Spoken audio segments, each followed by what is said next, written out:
Comme vous le savez, le procès de Nuremberg qui a eu lieu après que le Troisième Reich ait été défait, instauré par les Alliés, a été à l'origine du premier code de bioéthique.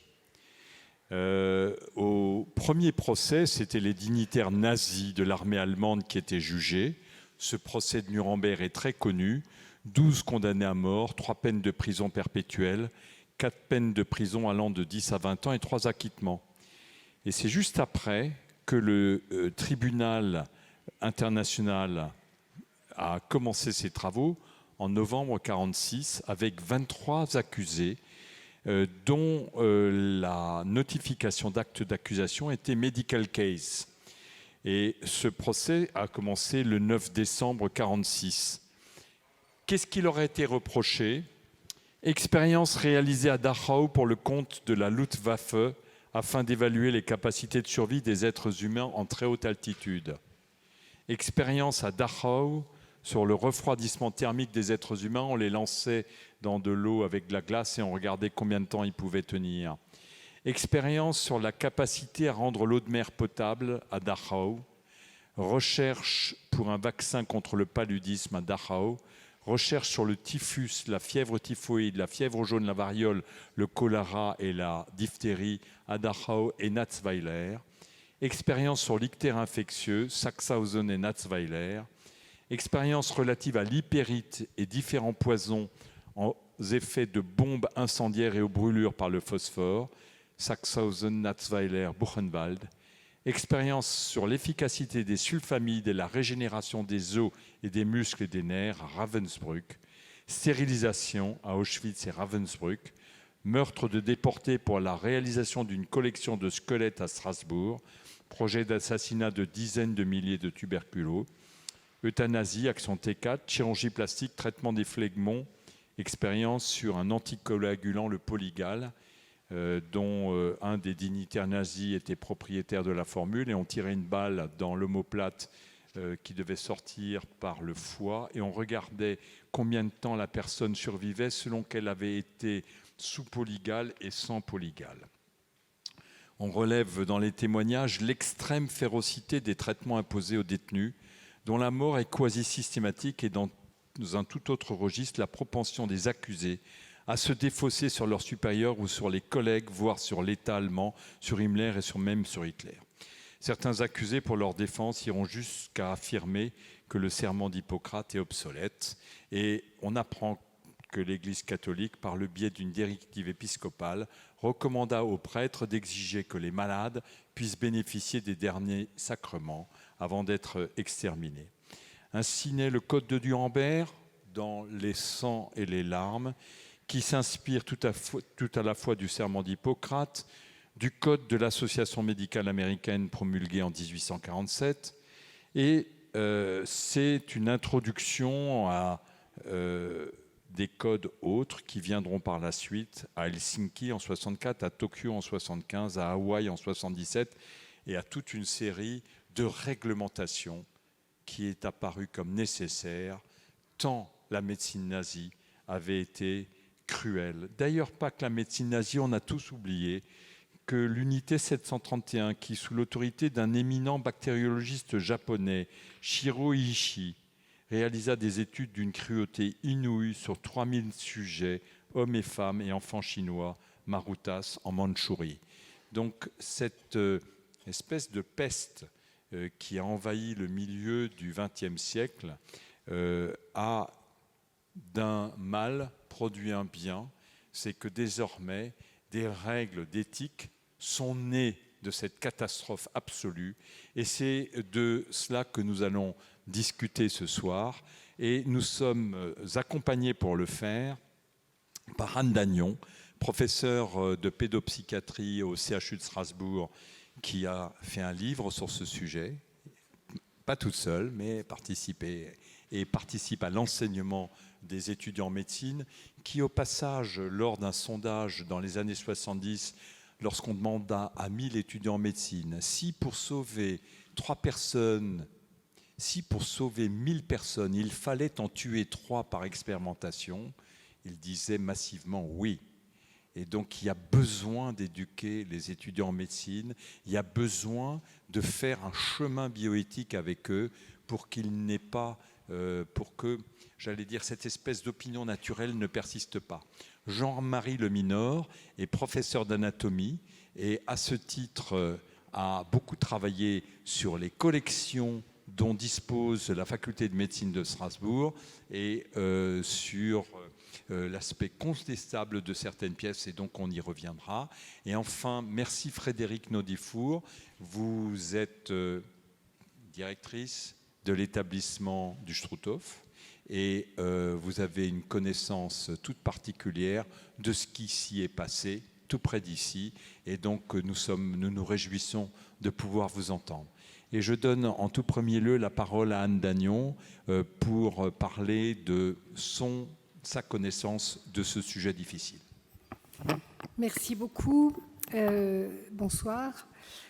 Alors oui, effectivement, c'est un sujet difficile, mais je crois qu'il est vraiment important qu'on se penche sur cette question, et d'autant plus que Strasbourg a été particulièrement touché par cette question de l'expérimentation humaine et de la recherche médicale au cours de la Deuxième Guerre mondiale. Alors, pour commencer, je dirais que la recherche médicale est essentielle et l'expérimentation sur la personne humaine est souvent nécessaire pour faire avancer les connaissances en médecine et donc nous soigner tous. Mais comment faire cette recherche? C'est là toute la question. La curiosité scientifique n'est bien sûr pas condamnable. Ce qui peut l'être par contre, c'est l'idéologie qui est derrière cette curiosité, qui peut la soutenir, et les conditions de mise en acte de cette curiosité. Je voudrais souligner pour commencer que Strasbourg occupe une place toute particulière en ce qui concerne justement les recherches sur les personnes humaines pendant la Deuxième Guerre mondiale. D'abord rappeler ce que vous connaissez tous, bien évidemment, l'annexion de l'Alsace par l'Empire allemand au lendemain de la guerre de 1870 et la création à Strasbourg d'une université après le transfèrement de l'université française à Nancy en 1872. Cette nouvelle université allemande devait être une véritable vitrine de la recherche allemande et du Reich, avec des universitaires de renom, et en particulier des grands neurologues, des grands psychiatres. Et c'est de cette époque, vous le savez bien, que date la construction du palais universitaire et des différents bâtiments universitaires qui en dépendent et qui sont un peu les fleurons de la Neustadt. En 1818, c'est le retour de Strasbourg et de l'Alsace-Moselle à la France et le maintien d'une université à Strasbourg qui va par contre être repeuplée d'universitaires français. Je rappellerai ensuite certains points qui me semblent importants et nécessaires à prendre en compte avant que nous nous penchions sur la recherche médicale et les expérimentations humaines à Strasbourg au cours de cette Deuxième Guerre mondiale. Premièrement, on est dans une situation de guerre et du désir de mettre au point des moyens défensifs et ou préventifs pour que l'issue de la guerre soit favorable. Comment lutter efficacement contre les effets des gaz de combat qui ont été employés durant la Première Guerre mondiale, dont on connaît les effets dévastateurs? Comment ne pas laisser se reproduire des épidémies dévastatrices comme celle de la grippe espagnole, dite espagnole plutôt, qui décima les populations européennes et mondiales? Je vous rappelle qu'il y a eu 50 millions de morts en 1919 et 1920.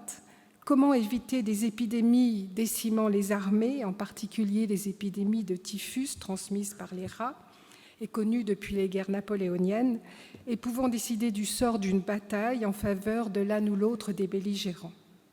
Vous voyez là se dessiner des projets de recherche scientifique qui pourraient être parfaitement acceptables, surtout en situation de conflit entre États. La question est bien évidemment des conditions de réalisation de ces recherches. À côté de ça, la situation de Strasbourg est particulière. C'est la capitale de l'Alsace. Elle a été annexée par le Troisième Reich. Elle est donc soumise à l'idéologie nazie et sa nouvelle université est une création de ce régime du Troisième Reich. Autre point important, c'est la proximité géographique du camp de concentration KL Natzweiler Struthof, c'est le nom allemand, Camp de concentration qui est en Alsace, le seul du territoire français d'ailleurs, à quelques kilomètres de Strasbourg, dans la vallée de la Bruche. Et ce camp va permettre de trouver, et je mets bien évidemment ça entre guillemets, pour ne pas dire fournir facilement à la demande des chercheurs strasbourgeois ou à celle d'Himmler aussi, des sujets, voire des objets d'expérimentation.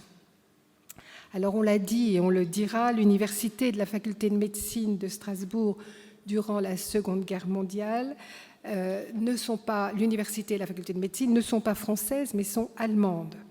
L'université et la faculté de médecine française de 1919 se sont repliées à Clermont-Ferrand en 1939 lors de l'annexion de l'Alsace pour ne revenir à Strasbourg qu'en 1945.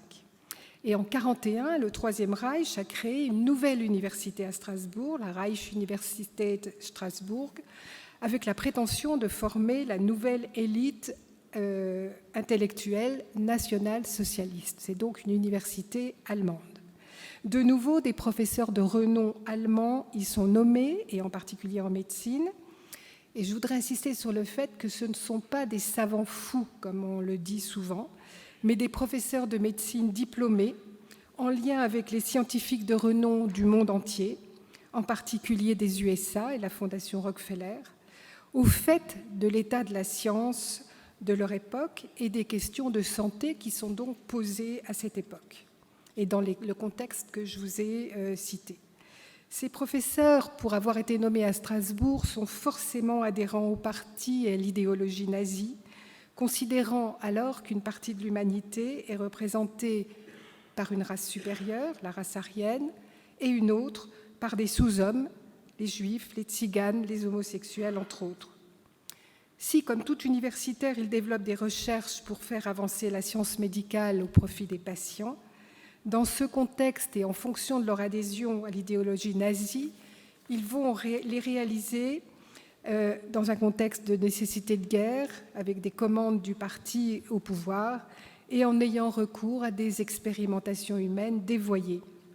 Les êtres humains ne sont pas invités à participer en toute connaissance de cause à des expérimentations, mais sont véritablement utilisés comme des objets de science aux dépens de leur santé, voire de leur vie.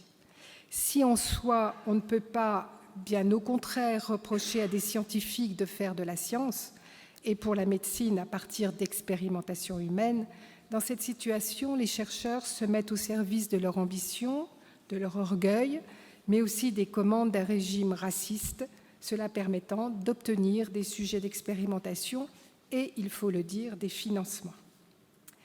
À Strasbourg, il y a eu, comme le dit Raphaël Toledano dans sa thèse, et je m'inspire beaucoup de son travail, thèse de médecine qu'il a soutenue en 2010 et dont que j'ai eu l'honneur de présider. Raphaël Toledano parle du trio des médecins nazis criminels qui sévit à Strasbourg, à la Reich-Université. Après la libération, Strasbourg deviendra aussi célèbre pour ses liens avec le SS Ahnenerbe, l'héritage ancestral, et les crimes médicaux commis et révélés par les procès des médecins de Nuremberg. En 1942, Himmler crée l'Institut de recherche militaire appliquée, permettant des liens avec les scientifiques. Donc vous voyez là les liens pouvoir scientifique qui s'installent.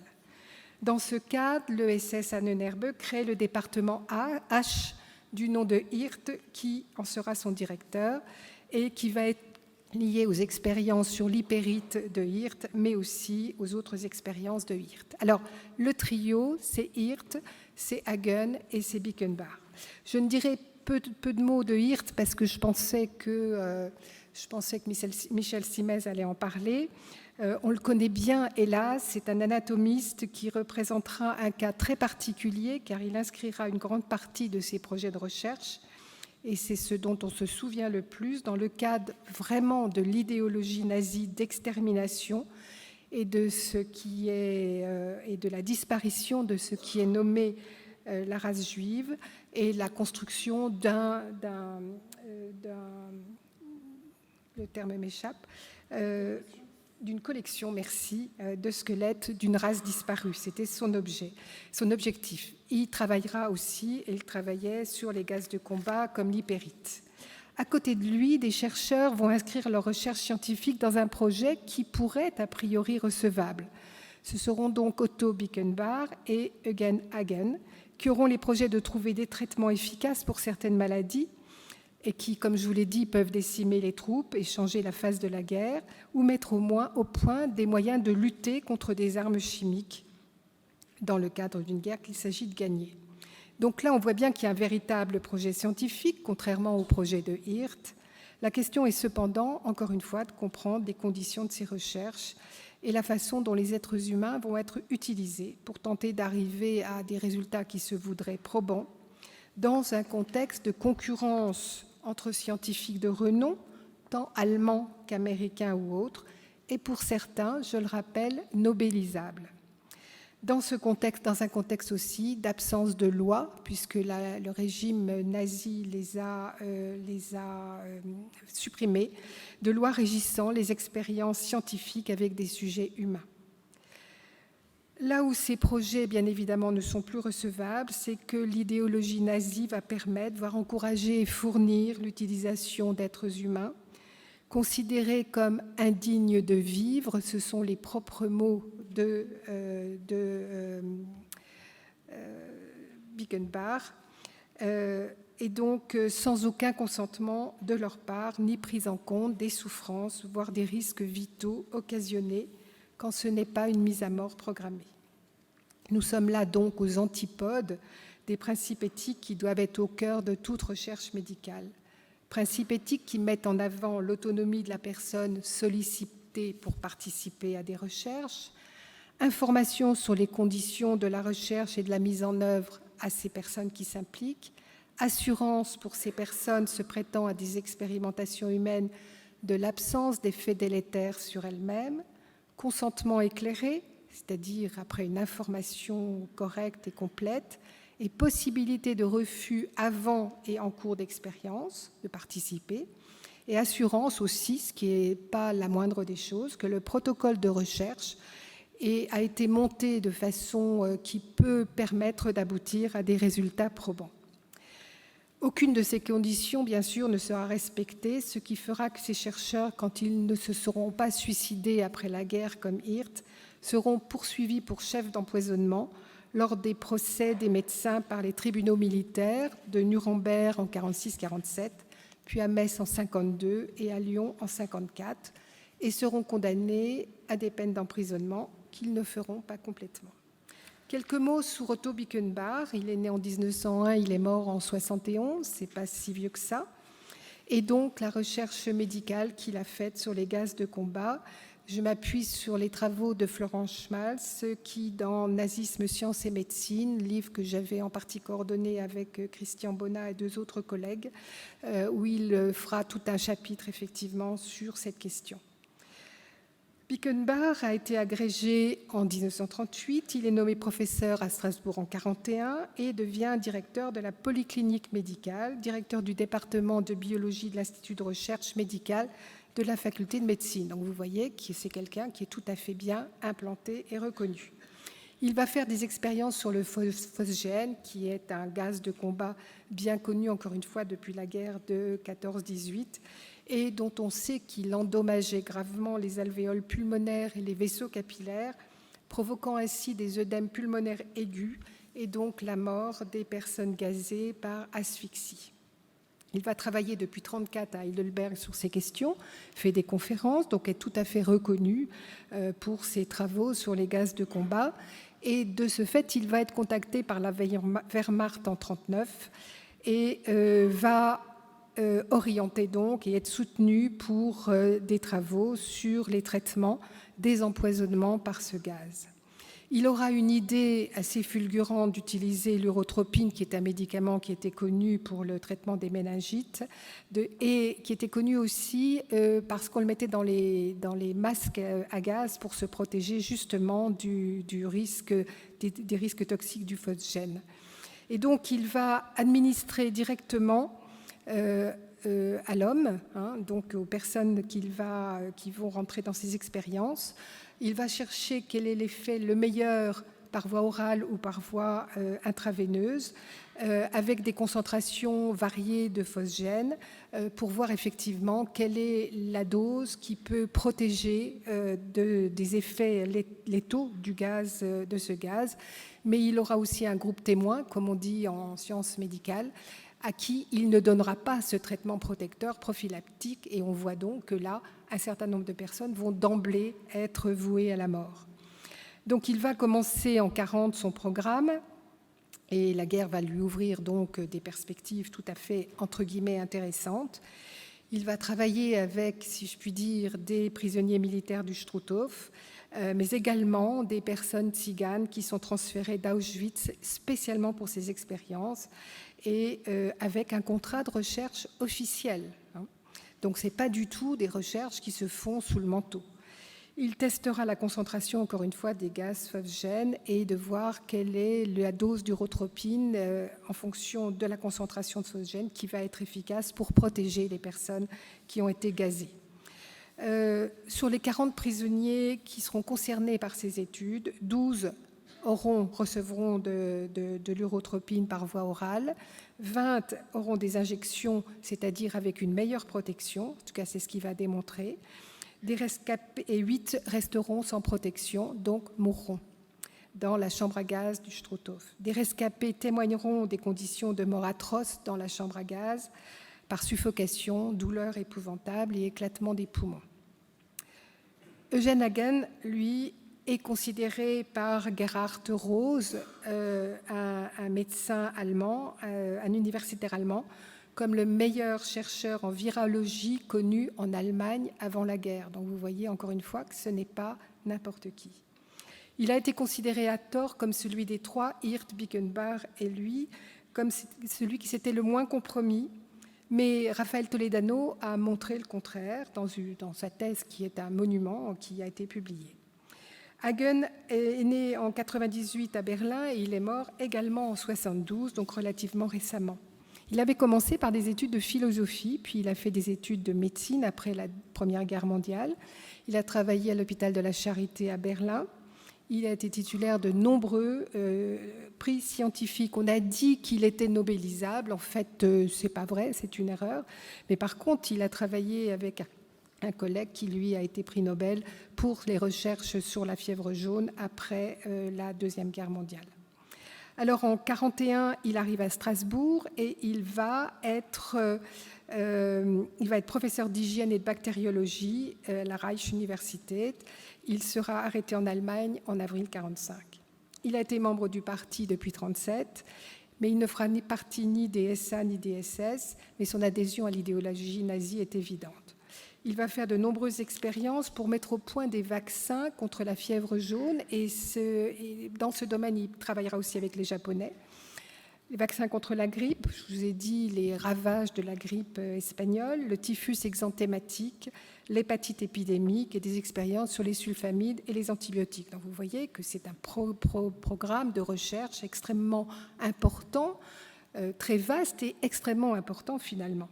Les victimes de ces expériences, surtout des Roms, sont acheminées d'Auschwitz et sont internées au camp de Schirmeck, puis au KL Natzweiler-Struthof.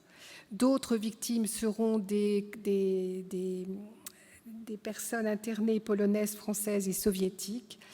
Alors, un certain nombre survivront, d'autres non, et la liste des victimes a été publiée par Raphaël Toledano. Si vous voulez, je vous en donnerai les contours tout à l'heure, mais en tout cas, un certain nombre de personnes ont pu en réchapper de ces expérimentations, témoigner au moment des procès, et c'est à partir de ces témoignages, et contrairement à ce que disait Hagen, que finalement il n'était pas responsable, que ce n'est pas lui qui avait fait des injections, que c'était effectivement l'État, c'est là qu'il sera condamné.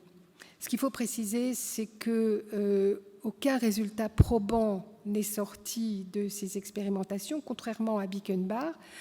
Et il faut savoir que les Américains, aux États-Unis, ont repris à un moment les résultats sur le phosgène trouvé par Bickenbach, et ça a été à l'origine effectivement de grandes questions. Est-ce que les résultats obtenus dans ces conditions de recherche médicale pendant la période nazie pouvaient être utilisés ou pas? Alors au-delà de tout cela, et encore une fois de ces résultats repris par les forces alliées de l'après-guerre, la grande question soulevée par ces comportements évidemment criminels sera celle de la recherche médicale et de ses conditions. Et à partir de 1947 sera, comme l'a dit le professeur Nizan, à l'origine des premières lois de bioéthique s'imposant à toute recherche biomédicale. Donc le Code de Nuremberg, publié dans les attendus du jugement du procès de Nuremberg en août 1947. Et en France, il faudra attendre 1988 et la loi dite Hurier-Seruskla qui va gérer effectivement la recherche médicale. Et puis plus récemment, tout récemment, la loi Jardet en 2016. Alors aujourd'hui, ces lois de bioéthique, elles s'imposent à nous, et en particulier en France, ce qui n'est pas le cas partout. Est-ce qu'elles sont une assurance que rien de tout ce qui s'est produit pendant la Seconde Guerre mondiale, et je viens de vous montrer comment Strasbourg a été au cœur de ces questions dramatiques, est-ce que c'est une assurance pour que cela ne se reproduise pas? Bien évidemment non, c'est un code de bonne conduite, un code moral, mais bien évidemment ce code peut être contourné. On sait aussi que de nombreux vaccins et des médicaments ont été expérimentés dans les pays en voie de développement auprès de populations précaires, et ce, bien après la Deuxième Guerre mondiale. Ce sont au moins des garde-fous et le rappel essentiel qu'un régime politique faisant fi de l'humanité des sujets de son pays ou des autres peut tout faire basculer, et qu'un projet scientifique, en particulier en médecine, se doit de prendre en compte le respect total des sujets qui se prêtent à la recherche, même avec leur consentement. Mais point inquiétant, ce n'est pas toujours dépendant forcément d'un régime totalitaire, et donc la vigilance est vraiment quelque chose qui doit être au cœur de nos interrogations, et pour tout médecin de sa démarche de médecin et de chercheur. Je vous remercie. Merci.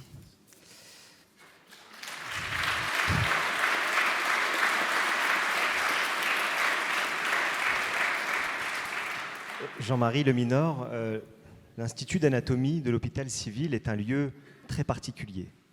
Pour l'avoir côtoyé pendant de nombreuses années, c'est un endroit spécial dans lequel il règne une atmosphère spéciale. J'ai longuement arpenté les longs couloirs, les portes battantes, et on avait tous les étudiants qu'on appelle les carabins, les étudiants en médecine, on avait un respect quasi religieux de cet endroit, avec le sentiment qui nous a été transmis par nos professeurs d'anatomie à l'époque, le sentiment que nous étions en présence non pas seulement d'objets, non pas seulement d'ossements, non pas seulement de coupes anatomiques, mais bien en présence d'une histoire. Et c'est vrai que déjà à cette époque, ça remonte quand même maintenant à quelques années, on avait déjà cette idée. Alors est-ce que c'était un fantasme? Est-ce que c'était des idées qu'on nous avait inculquées? Je ne m'en souviens plus vraiment, c'était avant que cette histoire revienne sur le devant de la scène. Mais on avait quasiment des frissons à s'imaginer que dans un lieu où le respect semble tellement inculqué aux étudiants, s'imaginer qu'il y a pu se passer de telles atrocités. Vous êtes professeur d'anatomie et nous voulions avoir votre opinion sur notamment l'expérimentation humaine et peut-être plus particulièrement sur les événements strasbourgeois. Je vous remercie de m'avoir invité. Effectivement, l'anatomie a une place très particulière dans l'histoire de cette période nazie de la faculté de médecine et de l'université. Le thème est très vaste, soulève de nombreuses questions. Je vais peut-être aussi répondre par un certain nombre de questions sur lesquelles nous pourrons rebondir. Le premier point, puisqu'on est allé directement dans le vif du sujet, dès 1945, dès la Libération, il est évident que les activités criminelles de la faculté de médecine et de l'Institut d'anatomie ont été connues. Et donc, dès l'arrivée des premiers éléments de Libération, il y a eu mise en place d'une commission d'enquête précisément sur ces activités et plus particulièrement sur les 86 corps qui avaient été choisis puis assassinés en vue de leur utilisation scientifique. Donc ceci est connu depuis la Libération, n'a pas du tout été caché, et non seulement pas caché, mais l'ensemble des éléments a pu être éclairci avec des autopsies des différents corps qui bien sûr ont été saisis comme tout matériel dans le cadre d'une enquête judiciaire, et ces corps ont été inhumés en un premier lieu de sépulture, puis au cimetière juif de Cronenbourg, transféré en 1951. Donc, on va dire, c'est un premier pan, qui est un pan de crime, qui est un pan de crime qui a été défini par la suite de crime contre l'humanité. La notion n'existait pas à l'époque.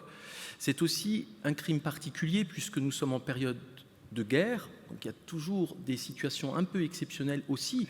On le voit encore à l'heure actuelle dans les conflits. Donc, crime contre l'humanité, et qui, en soi, a été éclairci à l'époque.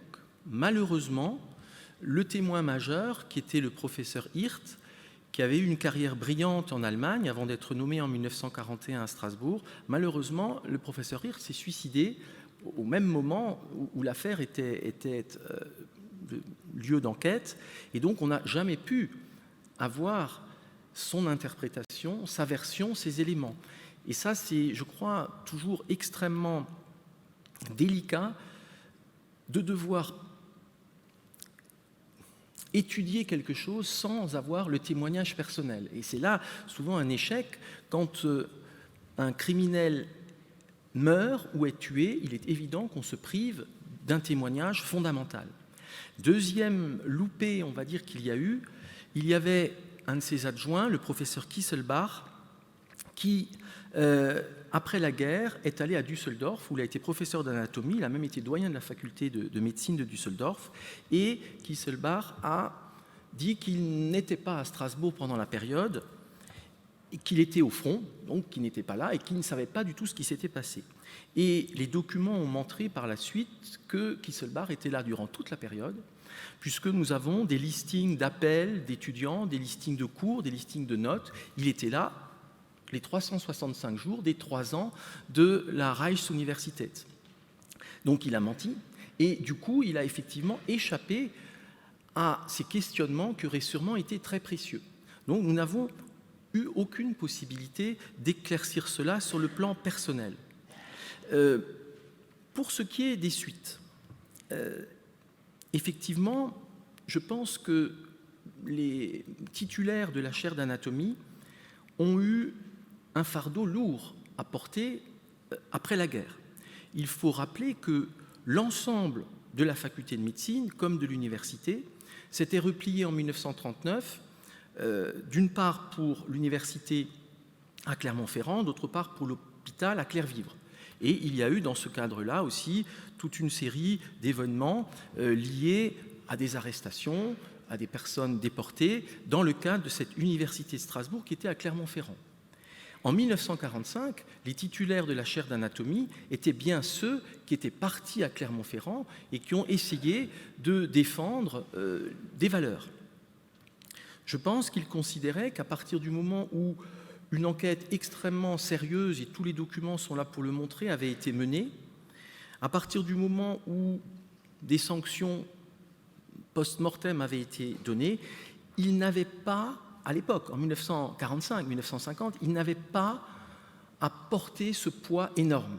Surtout que nous étions là dans le contexte de la libération qui était complexe, avec les gens, la collaboration, les malgré nous, donc période très complexe, et il y a eu une sorte de voile qui a été menée pour finalement continuer le travail quotidien. Nous pourrons revenir sur le travail de l'anatomiste. Et je pense que certains ont pu ressentir à ce moment-là ce silence, qui était un silence d'effroi, qui était un silence aussi de tranquillité sans doute de l'âme, dans la mesure où les éléments avaient été entièrement élucidés sur le plan matériel. Il y a eu effectivement un silence et même parfois des refus d'en parler. Mais ceci remonte donc dès 1945 où les choses étaient éclaircies. Moi j'étais en première année de médecine en 1978 et c'était quelque chose qui était parfaitement connu, on nous en parlait. Certes, le devoir de mémoire a dû ensuite se concrétiser. Ceci parce que les mentalités ont évolué, ceci aussi parce qu'il y a eu une distance par rapport aux événements. Et là, il faut rendre hommage à l'action de quelques-uns Il y a le docteur Georges Federman, qui, je crois, est dans la salle, qui a beaucoup œuvré en créant en 1996-97 un cercle, le cercle Menachem-Tafel, qui, justement, parmi ses objectifs, était cette reconnaissance officielle de ces crimes du professeur Hirt en anatomie. Et puis, il y a eu ensuite toute une volonté de mettre une plaque sur l'Institut d'anatomie, ce qui a été fait beaucoup plus tardivement en 2005. Donc, beaucoup de travaux ont pu être faits pour cette mémoire. Il y a un certain nombre de points qui pourront être évoqués et qui, je crois, devraient plus relever peut-être de questions que vous me renverrez, qui sont d'une part la particularité d'exercice anatomique. C'est-à-dire, nous sommes là dans l'expérimentation, non, nous sommes là dans la recherche médicale et dans le support de l'enseignement médical. Et ce n'est plus là le problème du consentement, mais bien de quelqu'un qui n'est plus, et donc de son corps. Et là, la question que nous pourrons éventuellement évoquer, c'est dans quelle mesure un corps mort est une personne ou un objet, et ensuite, dans quelle mesure un corps mort nous appartient toujours. Il y a là, nous pourrons prendre des exemples si vous souhaitez l'évoquer, toute une série de frontières qui sont bien sûr importantes. Il y a parmi les autres questions aussi, il y a cette notion de rumeur ou de secret qui revient périodiquement et qui pour moi est une source d'interrogation. Et je crois qu'on doit aussi s'interroger sur le fondement des rumeurs. Les maîtres que j'ai eus, qui étaient donc en partie résistants, en partie déportés, en partie donc combattants à Clermont, ont toujours été formels. Pour eux, tout ce qui pouvait être litigieux avait été saisi par la justice et il est évident qu'aucun d'entre eux n'aurait accepté de travailler sur un matériel d'origine criminelle et a fortiori dans le cadre de camps de concentration. Donc je crois qu'il faut aussi faire confiance d'une part à la justice, d'autre part à des gens qui avaient des valeurs. Par la suite, il y a aussi eu toute une série de travaux. J'ai commencé à m'occuper des collections vers 1981-1982. Je pense qu'aucune pièce ne nous a échappé. Il y a eu une vingtaine de thèses qui ont pu être faites, d'inventaires détaillés. Et il est évident que moi-même, comme mes patrons, si nous avions le moindre doute sur un élément, nous ne l'aurions pas conservé. Malgré ça, revient régulièrement le fait que si nous avons caché du matériel, si les étudiants continuent à disséquer sur du matériel provenant de camps de concentration, si telle coupe vient de camps de concentration. Donc il y a là, je crois, tout un questionnement qui rejoint peut-être aussi ce qu'on appelle les fake news. Et dans ce cadre, puisque vous évoquez que récemment Strasbourg a dû être reconfronté à ce passé, il y a eu le livre de Michel Simès, qui n'est pas là, et je voudrais dire à ce propos que j'ai suivi en un premier temps une forme d'indignation qui était de dire que nous sommes accusés finalement de continuer à cacher des éléments. Premièrement, j'ai eu cette réaction sans avoir lu le livre. Et en lisant le livre, le chapitre qu'il a fait est, je crois, extrêmement intéressant, pose des questions qui sont les questions de cette mémoire, mais à aucun endroit, finalement, il n'accuse la faculté où il affirme qu'un matériel litigieux serait encore conservé. Il fait part de ce sentiment un peu étrange qu'il a en posant des questions, de sentir parfois cette volonté de silence qui est, je crois, pour les plus anciens, une protection.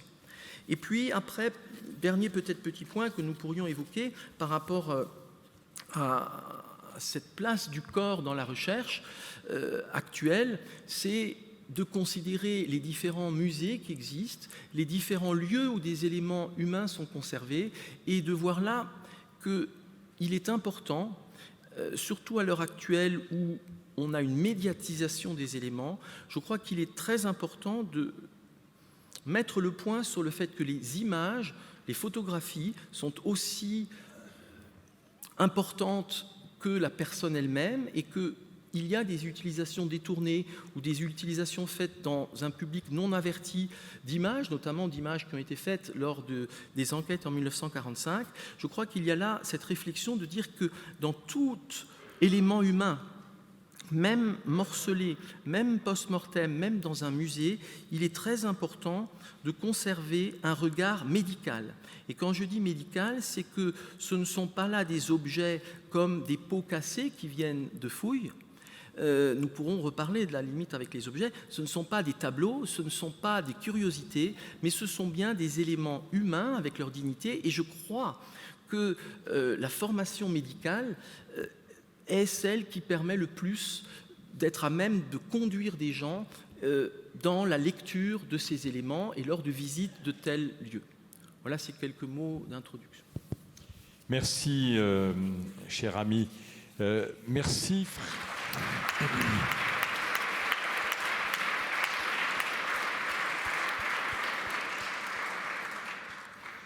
Un grand merci à Frédéric Naudufour d'avoir accepté notre invitation. Après Sciences Po Paris, vous avez fait une agrégation d'histoire et vous avez été chargé de recherche par la Fondation Charles de Gaulle et conservatrice de la boisserie. Vous dirigez depuis août 2011 le Centre européen du résistant déporté situé au camp de Natzweiler-Struthof et vous êtes membre du conseil scientifique de la Fondation de la France libre. Vous avez écrit de nombreux livres, surtout autour de la famille de Gaulle et une famille qui a su dire non. Et ça, c'est extrêmement important. Pas seulement résistante, mais refusante. Et la nuance qu'on doit à Philippe Breton est importante. Notamment un livre sur Geneviève Antonios de Gaulle et sur Yvonne de Gaulle. Et votre position actuellement au camp de Natzweiler-Struthof et votre cursus d'historienne est très important pour nous ce soir. Merci d'avoir accepté notre invitation. Merci beaucoup. Alors, j'interviens après mes deux collègues, donc je ne vais pas redire ce qui a déjà été dit. Peut-être simplement, puisqu'on est sur le cas de Strasbourg, dire, peut-être de façon un peu provocante, que le cas de Strasbourg n'est pas du tout exceptionnel et qu'il faut le rapprocher du cas de toutes les autres villes universitaires allemandes, nazies, pendant la période nazie, mais aussi des universités des territoires occupés par l'Allemagne nazie ou annexés, que ce soit la Tchécoslovaquie, la Pologne, l'Autriche et l'Alsace. Donc on a 31 instituts d'anatomie qui sont sous les ordres du Reich et qui vont avoir exactement la même expérience que Strasbourg. Ça permet déjà de prendre un certain recul, ce qui n'empêche pas de dire, et ça pourrait être l'occasion d'un débat, qu'il y a quand même une grande spécificité strasbourgeoise, non pas historique, mais mémorielle, et qui est due à la position du territoire annexé. C'est la première chose. La deuxième chose, c'est que le cas de Strasbourg nous incite à nous focaliser sur l'université, alors qu'en réalité, le cas de Strasbourg dépasse les frontières de la ville. Ça a déjà été évoqué par mes collègues, c'est que ça renvoie à un périmètre plus large. Les lieux du crime, ça n'est pas que l'université, on l'a déjà dit, ça a été le camp de Natzweiler, mais aussi le camp de Schirmeck, mais aussi en premier lieu, ça n'a pas été encore cité, les prisons, les camps de prisonniers, et notamment le camp de prisonniers russes à Moutsik, dont les corps de ces prisonniers morts ont été également utilisés par les médecins, par les anatomistes, selon une très ancienne tradition qui consiste à utiliser les corps des condamnés à mort depuis très longtemps. Je signale que ça se fait encore aujourd'hui dans certains pays, dans certaines démocraties, notamment dans certains États américains, où les corps des condamnés à mort non réclamés sont utilisés pour la recherche médicale. Et ça nous pose la question de l'utilisation non consentie de ces corps de mort.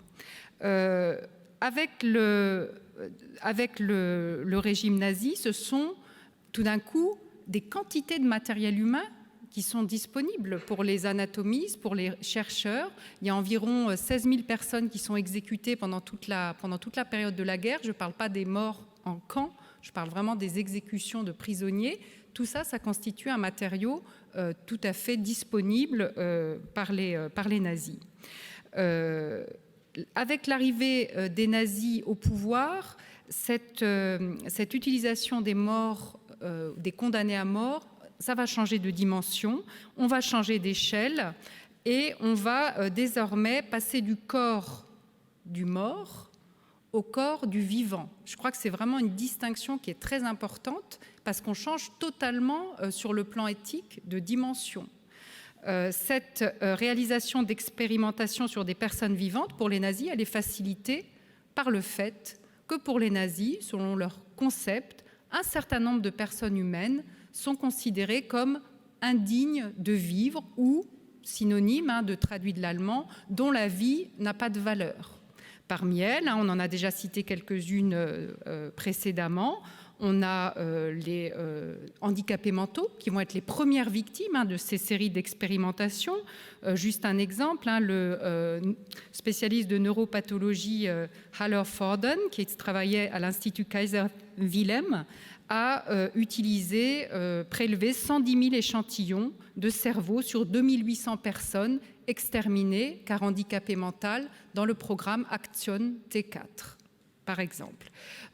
Autres personnes privées de droits, bien sûr, les tziganes, et j'y reviendrai puisqu'ils ont été le premier matériau, j'utilise la terminologie nazie, utilisée par Bickenbach et Hagen au camp de Natzweiler, et puis bien entendu les juifs, que l'on va évoquer également ici avec le cas de August Hirt.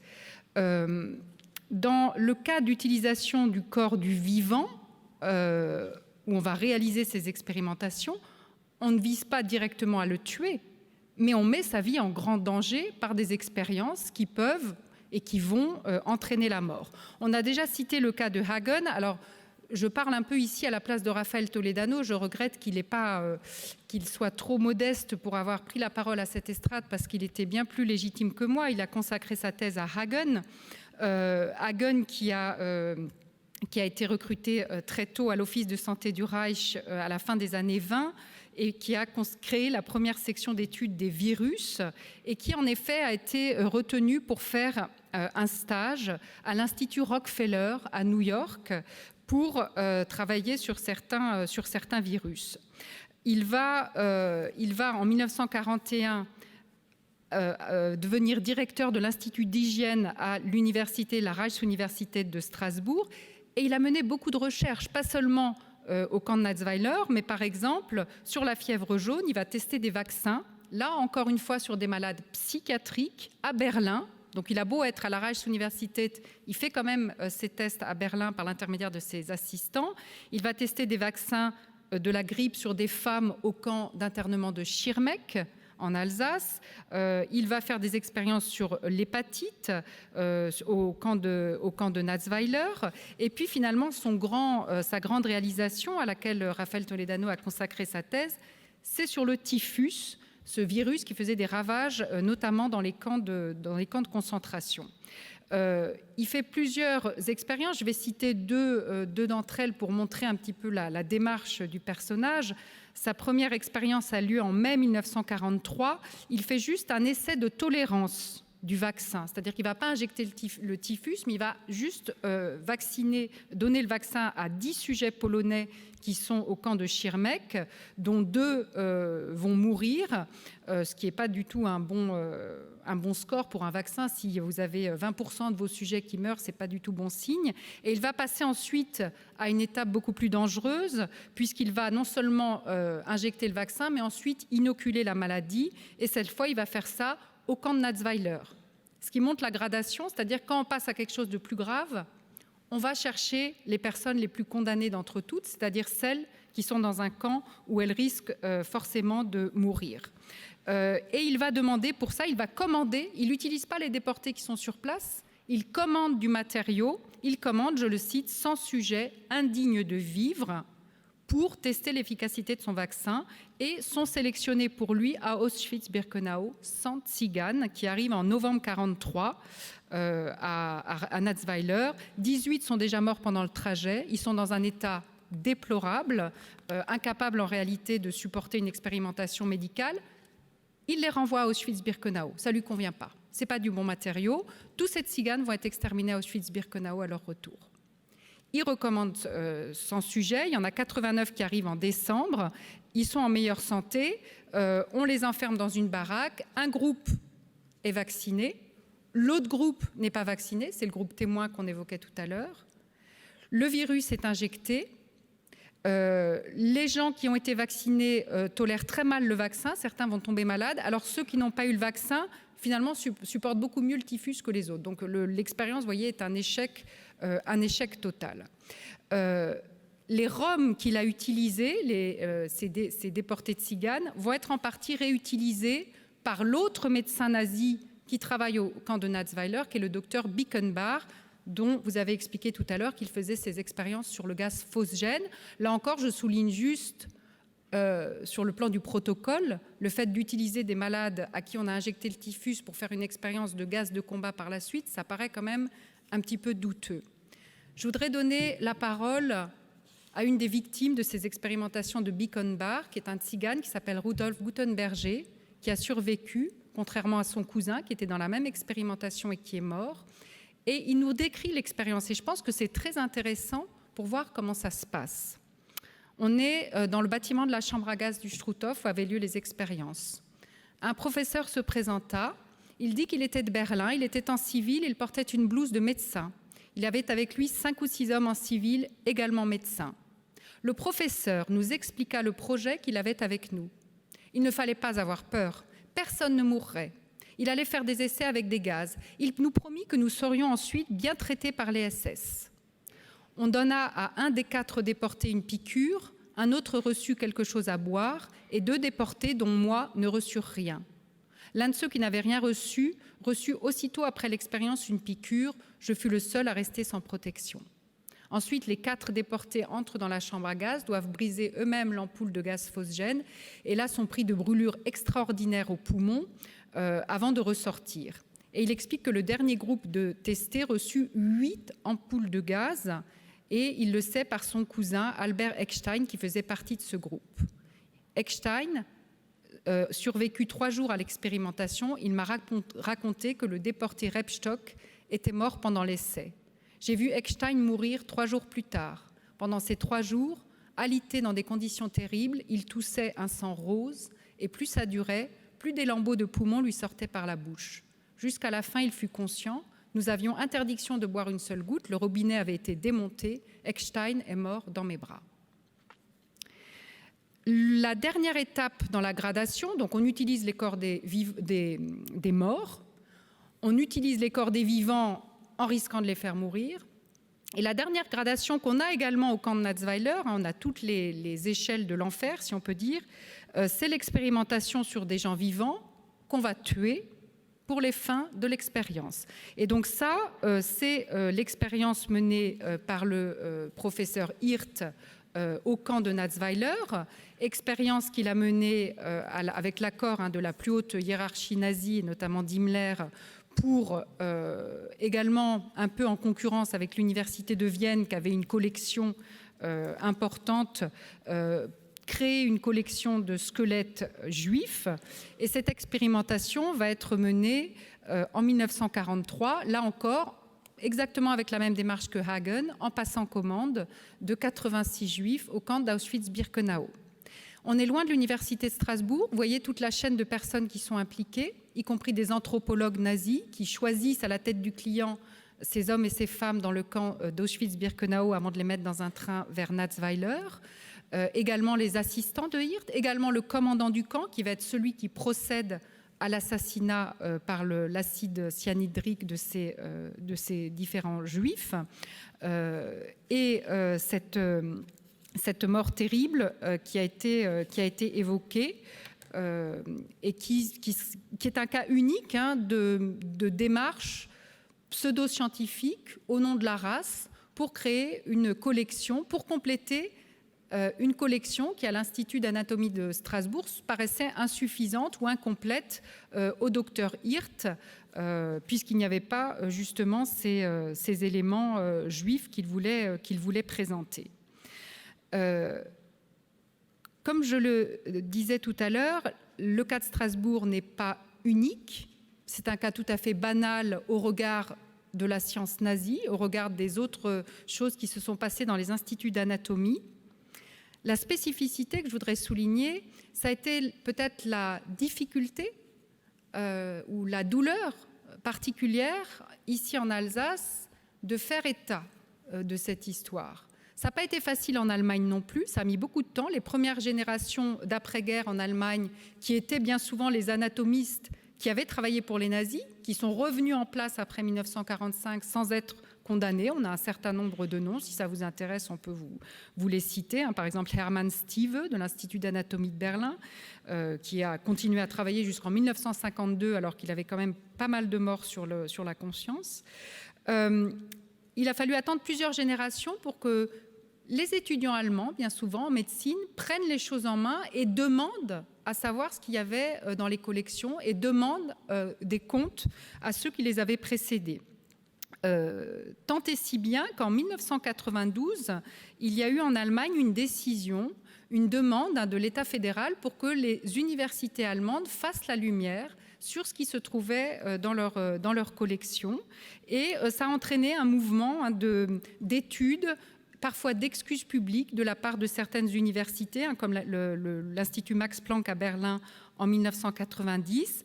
Mais ceci étant, toutes les universités n'ont pas fait cette démarche. Il y en a à peu près la moitié qui l'ont faite, mais une autre moitié ne l'a pas faite. En revanche, il y a eu des choses de faites à l'université de Vienne. En Alsace, les choses sont faites assez différemment. Jean-Marie Leminor a évoqué les rumeurs, et ça c'est vrai qu'on l'entend de la part de nombreux étudiants qui disent « on nous disait que », il paraît que, mais sans que quelqu'un prenne la peine ou sans que quelqu'un réponde à ces questions plutôt. Et il a fallu attendre un certain temps avant qu'on se penche sur cette histoire. Et là, le nom de Georges Federmann a été cité, tout à fait à juste titre. Je voudrais citer également le nom d'un Allemand. Vous voyez, c'est pas, encore une fois, c'est pas un Français ou un Alsacien qui a fait enfin, un Alsacien est un Français. Oh là là, attention, j'ai pas dit le contraire. Hein. Donc, ce n'est pas un Français qui a fait la démarche, mais un Allemand. Donc, je veux citer le nom de Hans Joachim Lang, qui, le premier, a mis à jour le nom des 86 Juifs exterminés par August Thiers dans la chambre à gaz de Natzweiler.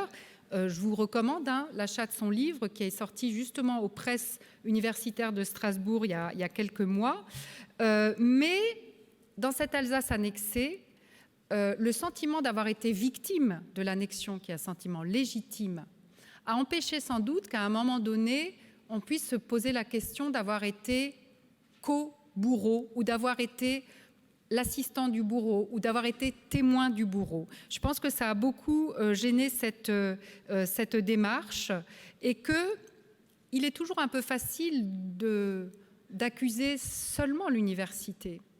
À mes yeux, ça n'est pas l'université qui est responsable de cet état de latence, de ce temps qui a duré, mais c'est sans doute la société tout entière, c'est sans doute l'ensemble de nous-mêmes, l'ensemble des habitants de cette région, parce qu'il pouvait leur revenir à eux aussi de poser la question, de prendre les choses en main, de faire comme en Allemagne des groupes de boycott des résultats scientifiques produits par les nazis ou des groupes de recherche. Il y a des étudiants qui se sont constitués pour faire ces recherches.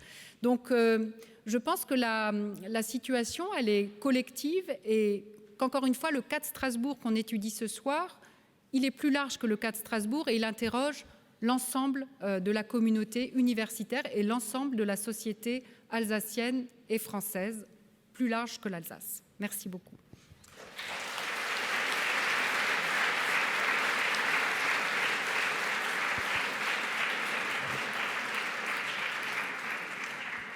Merci d'avoir resitué le paysage.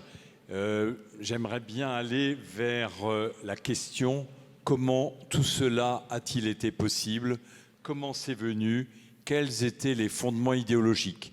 Et quand on voit qu'au Moyen-Âge, certains de nos grands maîtres sont allés dépendre des pendus pour faire des analyses anatomiques, on n'avait même pas le droit d'étudier le corps mort. Et lorsque Claude Bernard s'exprime, il dit « Après avoir fait des recherches sur le corps mort, il va falloir enfin qu'on s'intéresse au corps vivant. » Et ceci entraîne derrière lui un prix Nobel, 2 prix Nobel français, qui tous deux se sont illustrés, et c'est là-dessus que j'aimerais vous interroger. Le premier, c'est Alexis Carrel. Alexis Carrel a eu le prix Nobel auteur de L'homme c'est inconnu. Il a le prix Nobel en 1912 et il écrit en Allemagne, le gouvernement a pris des mesures énergiques contre l'augmentation des minorités, des aliénés, des criminels. La situation idéale serait que chaque individu de cette sorte soit éliminé quand il s'est montré dangereux. Il a dit aussi, petite parenthèse parce que ça concerne nos débats de demain, les sexes doivent de nouveau être nettement définis. Il importe que chaque individu soit sans équivoque mâle ou femelle, que son éducation lui interdise de manifester les tendances sexuelles, les caractères mentaux et les ambitions du sexe opposé. Mais avec Charles Richet, qui étaient les vedettes de la médecine mondiale à l'époque, Charles Richet disait qu'il faut garder l'argent pour s'occuper des familles saines au lieu de dépenser notre argent pour les enfants handicapés. Et Himmler ne disait pas autre chose quand il disait en visitant le camp d'Auschwitz qu'il faudrait 300 000 Deutschmark or pour s'occuper de tous les enfants handicapés au lieu de leur donner une mort raisonnable. Et donc, est-ce que vous ne pensez pas, tous les trois, qu'il y a une filiation entre l'eugénisme du début du XXe siècle avec, je vous le rappelle, nous avions une société française d'eugénisme qui a duré jusqu'en 1953, où elle a changé de nom, elle est devenue Société française de génétique. Quand même, c'est une filiation intéressante.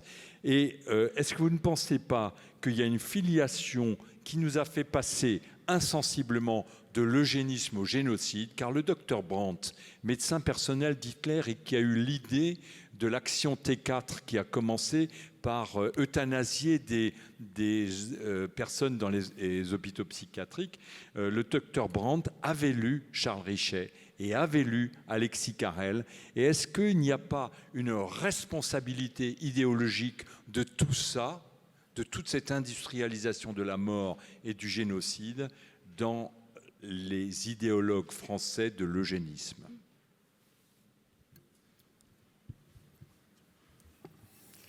Oui, je crois que tu poses une question tout à fait essentielle.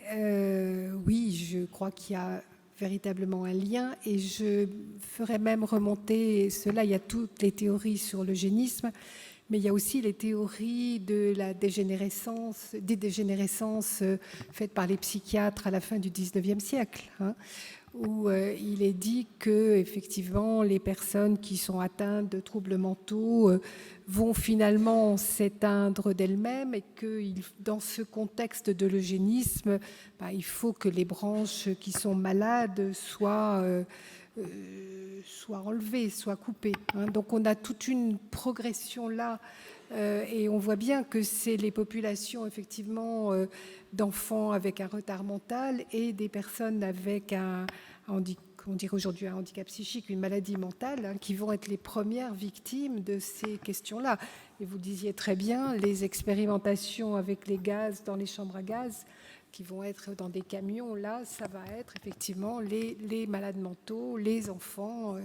Et là aussi, l'Alsace a été touchée, puisqu'une partie de la population de l'hôpital de Stephansfeld, c'est-à-dire de Brumath, a été transférée en Allemagne, 80 personnes, et ne sont pas rentrées.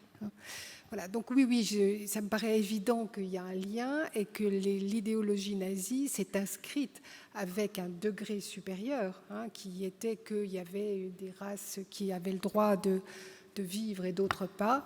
C'est inscrite dans cette idéologie qui était aux États-Unis, en Suisse, en France, il n'y avait pas un eugénisme d'État. Mais il y avait quand même toute une problématique autour de la stérilisation des malades mentaux. Donc on était bien dans cette question-là. Donc il y a eu une étape franchie avec l'idéologie nazie, mais il y a bien évidemment une continuité. Je rejoins parfaitement ce qui a été dit. On parle toujours d'idéologie nazie, mais on ne peut pas la comprendre si on ne remonte pas au moins au XIXe siècle et aux premiers travaux de classification du monde biologique, du monde animal et ensuite du monde humain. Et la classification qui est la base de toute démarche scientifique, elle devient problématique quand elle s'accompagne, et c'est souvent un peu fatal, c'est souvent le cas, d'une hiérarchisation. Et à partir du moment où on commence à hiérarchiser les races, là, on voit que tout de suite, certaines vont être considérées comme moins intéressantes, moins prioritaires, moins riches que d'autres.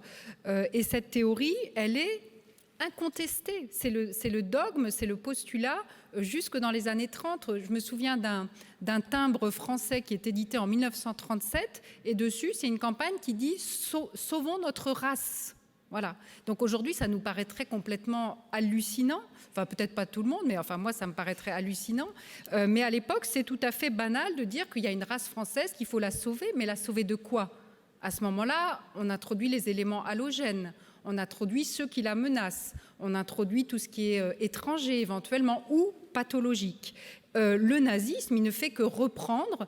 Le Mein Kampf ne fait que reprendre cette espèce de vulgate et va la pousser à son paroxysme. Et là, je reprends l'expression de l'historien Johann Chapoutot, qui explique très clairement que le nazisme, c'est une biologie appliquée à la politique, et que pour le nazi, pour Hitler, la nation allemande, c'est un organisme, comme un organisme cellulaire qu'il faut protéger des virus, qu'il faut protéger des parasites. Et le parasite est tout désigné en la matière, puisqu'il s'agit à la fois des handicapés mentaux qui abâtardissent la race, si l'on peut dire, et surtout qui coûtent cher. Il y a toutes ces affiches de propagande nazie sur que coûte un handicapé mental à la société. Je suis à peu près sûre que si on faisait un sondage aujourd'hui dans notre pays en posant la même question, beaucoup de gens trouveraient qu'il coûte trop cher. Et beaucoup de gens seraient d'accord pour qu'éventuellement, peut-être pas qu'on les tue, mais au moins qu'on leur évite de naître. Je pense que là, il y a aussi une vraie question éthique qui demeure. Et le deuxième parasite, c'était le juif, dont il convenait de débarrasser le corps, le sang. La notion de sang, elle est vraiment fondamentale dans le nazisme. Donc, il convient de débarrasser le corps de la nation germanique. J'ajoute juste que ces campagnes contre les handicapés mentaux ont commencé par des stérilisations. Et toujours pour nous ramener au présent, rappelez que ces campagnes de stérilisation des handicapés mentaux, elles ont continué, sans leur consentement bien sûr, dans certains pays qui sont des démocraties après la Seconde Guerre mondiale, notamment aux États-Unis et en Suède, je crois. Donc c'est pour dire, oui, et en Suisse, oui, ça, voilà, pour dire que finalement toutes les leçons que l'on tire, il n'est pas vain lors de soirées comme celle-ci de les rappeler. Là encore, c'est une question qui mériterait presque une soirée à elle entière sur Carrel. Ce qui est sûr, c'est qu'il y a effectivement une filiation. L'anatomie a une place particulière dans la mesure où, en un premier temps, on a décrit un corps, on a décrit quelques corps. Pour rappeler qu'effectivement, la première dissection à Strasbourg, publique, officielle, c'est 1517, sur un pendu accordé par le magistrat. Une des grandes évolutions, c'est le passage de l'individu à la statistique. Donc à la fin du XVIIIe siècle, notamment avec Galton ou Gauss, ou début XIXe, on a commencé à avoir tout l'intérêt d'étudier non pas un individu isolé, mais d'étudier une série la plus nombreuse possible pour tenir compte des variantes. À partir de là, on a fait des moyennes et on a fait des écart-types. Et on est passé de cette notion descriptive à une notion normative et de considérer que finalement la moyenne était quelque chose qui était idéal. Donc c'est ce passage à la statistique qui a aussi été un gros problème où finalement on a voulu passer d'une description à quelque chose de normatif. À partir du moment où on était normatif, on s'est interrogé aussi sur l'utilité de l'humain avec tous les problèmes d'études sur la capacité cérébrale, sur le poids du cerveau, sur le quotient intellectuel. Et il y a un magnifique livre sur le sujet de Stephen Jay Gould qui s'appelle « La malmesure de l'homme » qui montre bien comment, à un moment donné, on a eu des masses de statistiques, mais où on a utilisé ces statistiques pour une démonstration donnée. Et ce qu'écrit Carrel, en fait, n'est pas spécifique à Carrel. Comme tout à l'heure, ces universités allemandes, Strasbourg n'est pas un cas unique dans la période nazie, mais une grosse partie des plus grands scientifiques à la fin du XIXe et au début du XXe siècle ont la même position. Mais cette position vient du fait qu'on n'a pas encore le recul suffisant par rapport à la connaissance de l'humain, par rapport à la variabilité. Et donc, effectivement, on a voulu passer de chiffres à des classifications. Et on parlait de 1930. Moi, je me souviens très bien qu'encore en 1983-84, j'ai suivi à Paris, à Nancy, un certificat d'anthropologie qui reposait sur l'ouvrage du professeur Olivier, qui était anatomiste à Paris, d'anthropologie, où tous les chiffres étaient interprétés de la façon suivante. On est en 1983, blanc supérieur à jaune, supérieur à noir, supérieur à singe. Ça, c'était en 1983, sur un livre paru dans les années 65. Pour contrer cela, il a fallu avoir des bases de données beaucoup plus importantes, pouvoir croiser des éléments, et ce n'est finalement que dans les 20-30 dernières années que ça nous paraît une évidence que la diversité est une richesse et qu'il n'y a pas de normes. On pourrait revenir sur le concept de la race. Donc il est évident qu'il y a une filiation, mais que cette filiation est finalement le courant sûrement majoritaire de beaucoup de scientifiques qui utilisent la statistique et les moyennes et la norme. Merci. L'expérimentation humaine, qu'elle soit chez le vivant, dans ce qu'on appelle aujourd'hui les centres d'investigation clinique, ou qu'elle soit sur le corps ou sur le cadavre d'un individu, sont encore d'actualité. Pouvez-vous peut-être nous donner quelques éléments qui permettent, quelles sont les conditions nécessaires pour qu'un corps puisse être utilisé à des fins de recherche? Alors, peut-être qu'on peut demander à Monsieur le Minor pour le cadavre et à Madame Dagnon-Gria pour le sujet vivant. Alors, puisque le titre c'est « Mon corps est-il à moi ?» Non, mon corps n'est pas à moi, puisque justement, dans la réglementation de l'expérimentation médicale, il y a des choses qu'on ne peut pas faire. Donc, vous ne pouvez pas tout faire avec votre corps, du moins dans l'état de la législation française. En particulier, on ne peut pas vendre son corps ou d'éléments de son corps. On pourrait imaginer que si on était réellement propriétaire de son corps, on pourrait vendre son sang, on pourrait vendre un rein, ce qui se fait dans d'autres pays. Pour ce qui est, donc ça c'est pour le vivant. Pour ce qui est du corps au sens matériel, comme ça a été évoqué très longtemps, l'origine des corps utilisés en anatomie était des corps non réclamés, notamment dans des grandes villes comme Paris, où il y avait un nombre d'hospitalisés important et un taux de décès également. Les corps non réclamés étaient utilisés pour les étudiants en médecine, donc pour l'apprentissage de la connaissance de l'architecture du corps. Le tournant a sûrement été la Seconde Guerre mondiale, puisque depuis 1945, dans la plupart des pays, en tout cas en France, il n'est plus possible d'utiliser des corps non réclamés, et ceci est codifié par toute une série de textes, mais aussi par un code éthique au sein du Collège des professeurs d'anatomie et donc des différents laboratoires.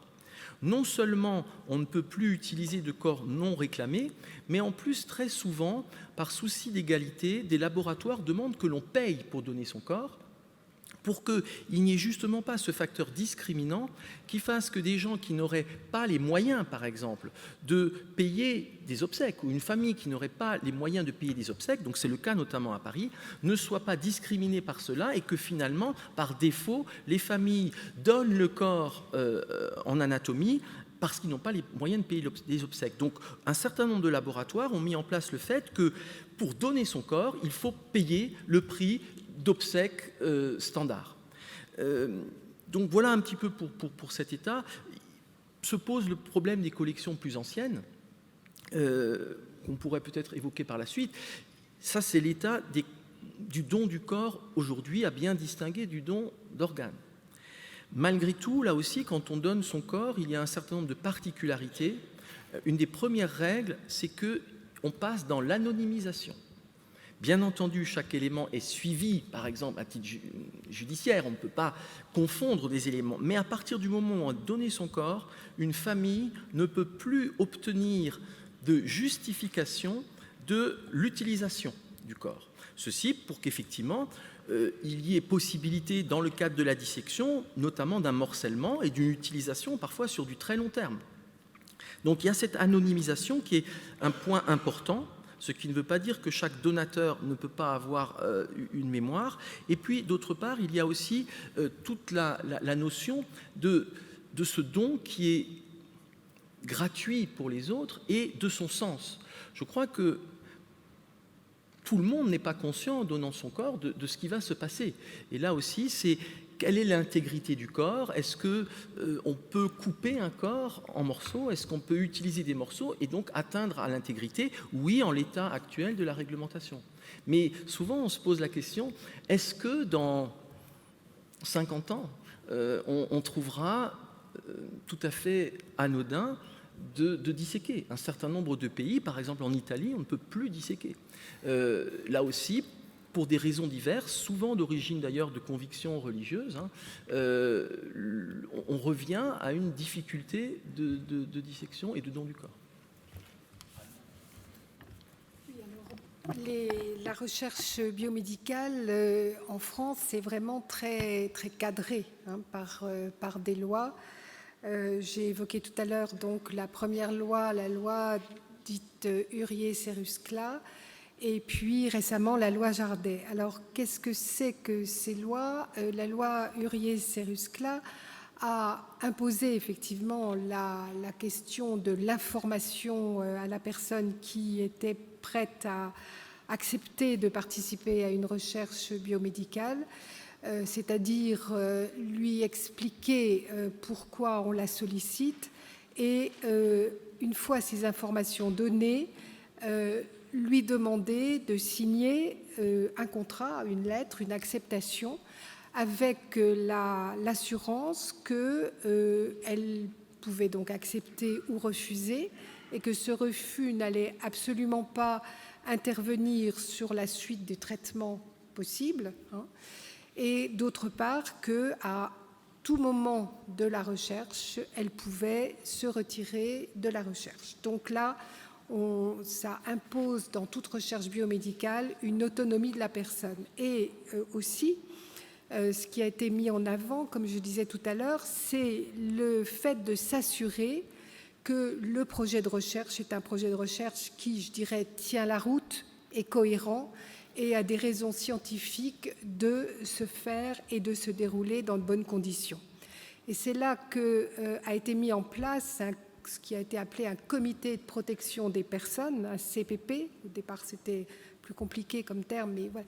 Et ce comité de protection des personnes, ce n'est pas un comité d'éthique, c'est un comité qui finalement va vérifier, va étudier le projet de recherche, va vérifier que le protocole tient la route, est cohérent, et que les sujets qui vont être sollicités pour participer à la recherche ne courent aucun risque, et que, en tout cas, ces risques, s'ils y sont des risques qui sont relativement minimes et ne vont avoir aucune conséquence a priori importante sur leur santé, ou au contraire vont avoir des effets bénéfiques. Donc ça, c'est un comité tout à fait important qui ne va pas recevoir le consentement de la personne, mais qui va en amont s'assurer que le projet de recherche est un projet de recherche qui est tout à fait recevable sur le plan scientifique.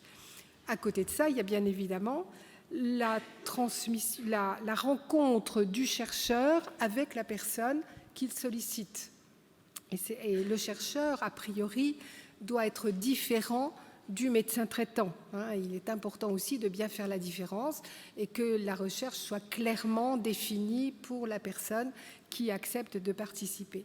Et là, on est dans une relation duelle, où là, la personne humaine, effectivement, notre corps ne nous appartient pas, mais par contre, on a chacun une identité. Mon identité, elle est faite de ce que je ressens, de mon affect, de mon esprit, mais de mon corps aussi.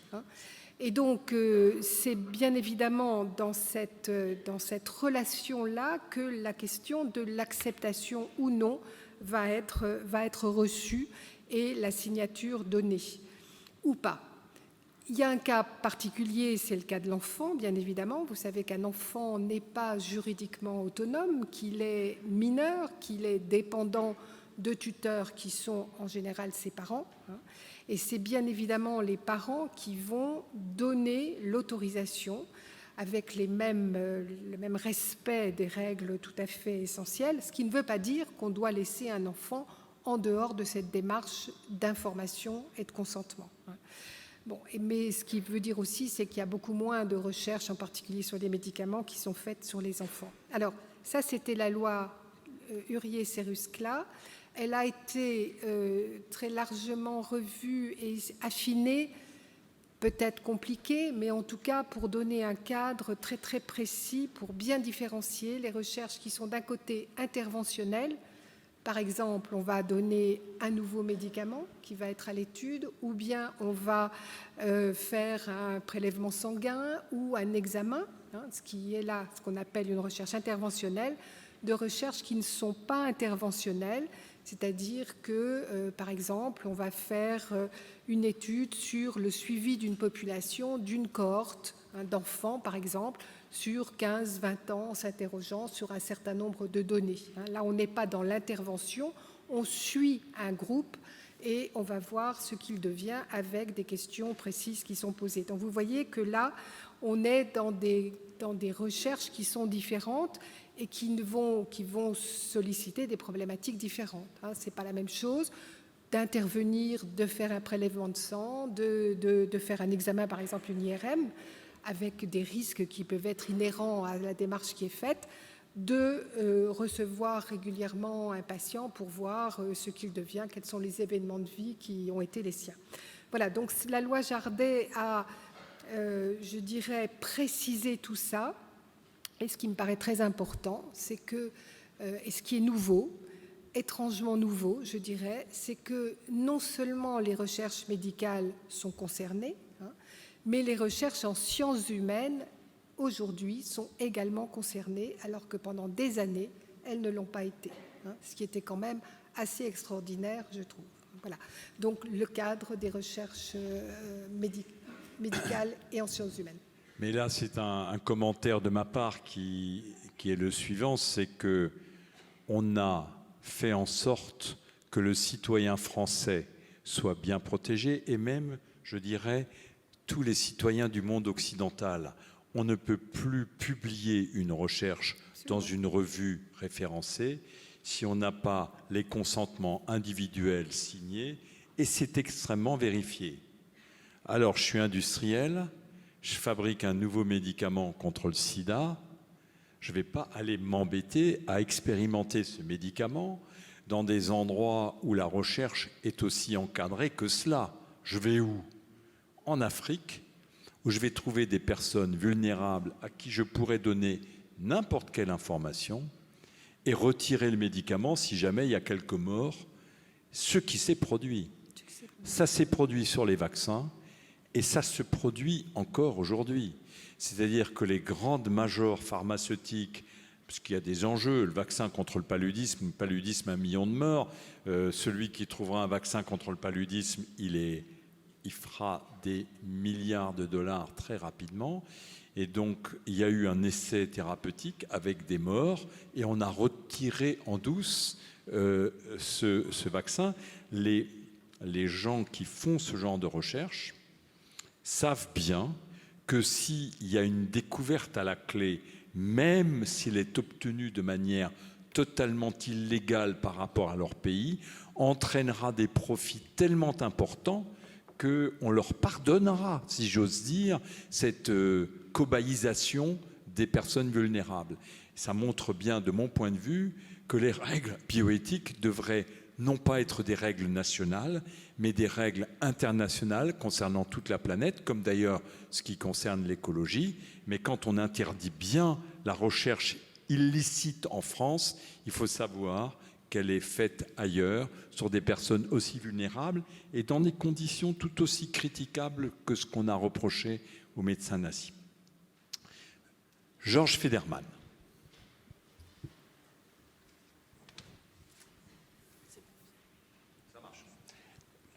Merci Israël.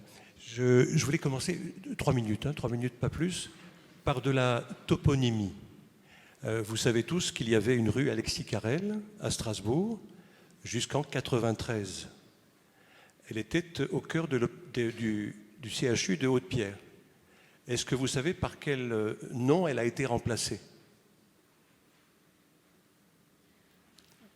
C'est votre dernier mot ? la rue Adélaïde-Oval. Vous savez aussi qu'à Haute-Pierre, l'hôpital est ceint par le boulevard René le Riche. René le Riche, c'était le pavillon qui était en face de la psychiatrie où j'ai fait mes études à Strasbourg. René le Riche, c'était le premier président de l'ordre sous Vichy. Quand je vais me faire opérer à Haute-Pierre, c'est sous l'égide et le contrôle bienveillant de René le Riche. Ce que je voulais dire par rapport à cette histoire en 2 mots, Israël. Moi, j'ai mené le combat avec le cercle Menachem Tafel à partir de 1992. En 1997, on crée l'association avec Roland Knebouch, le camarade de Kehl. On essuie l'hostilité de la communauté médicale entière. On essuie aussi l'hostilité, la réticence de la communauté juive locale. Et donc, c'est nous qui donnons la parole en premier à Lang en 2003, Lang que personne ne connaissait à l'époque. C'était un obscur journaliste et on prend le risque de lui donner la parole au pavillon Joséphine. La plaque suit en 2005. Il faut rappeler que la fac de médecine de Strasbourg a offert 2 thèses seulement sur cette question en 75 ans. 2 thèses.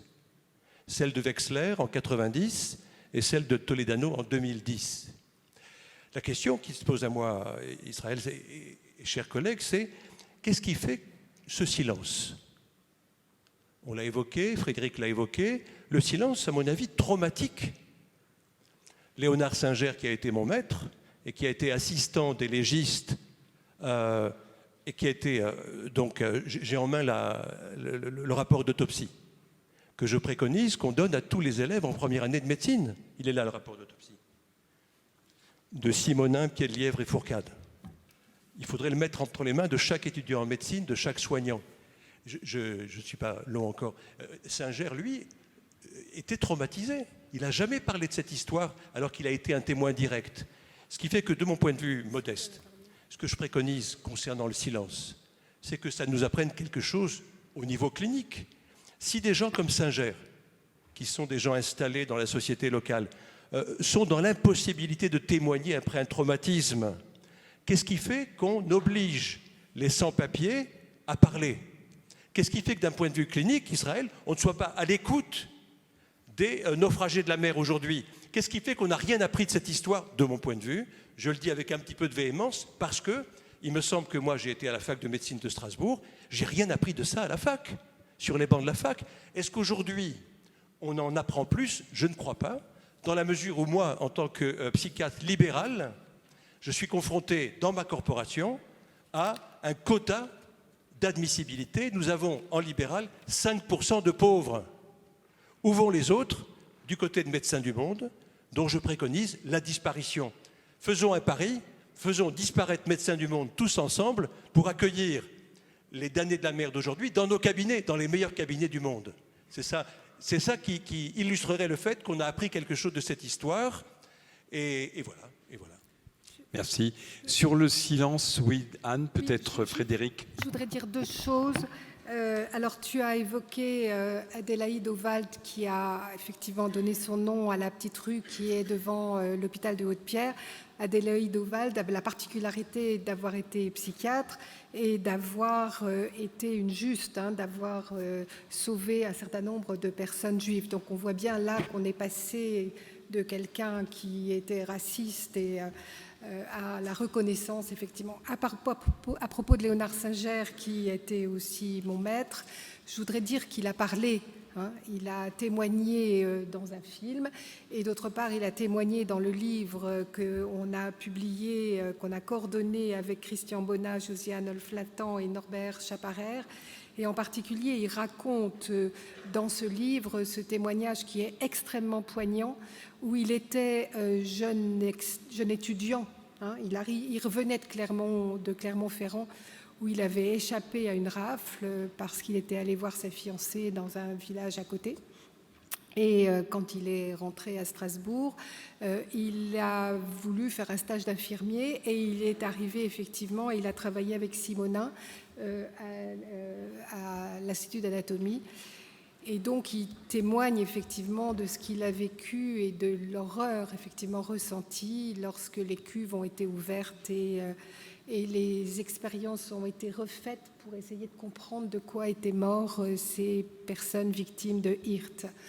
Il dit bien, et ça je trouve que c'est intéressant, que sur le moment, ça a été l'horreur absolue pour lui et qu'il a refoulé ce souvenir, et qu'il lui a fallu du temps pour pouvoir faire réémerger ce souvenir, et que c'est aussi grâce au travail des historiens qu'il a pu faire ce témoignage, c'est-à-dire qu'en même temps faire réémerger son histoire et l'horreur de ce qu'il avait vécu, et qui était insupportable pour continuer à vivre. Il le dit bien, il a fait vraiment, il a refoulé ça.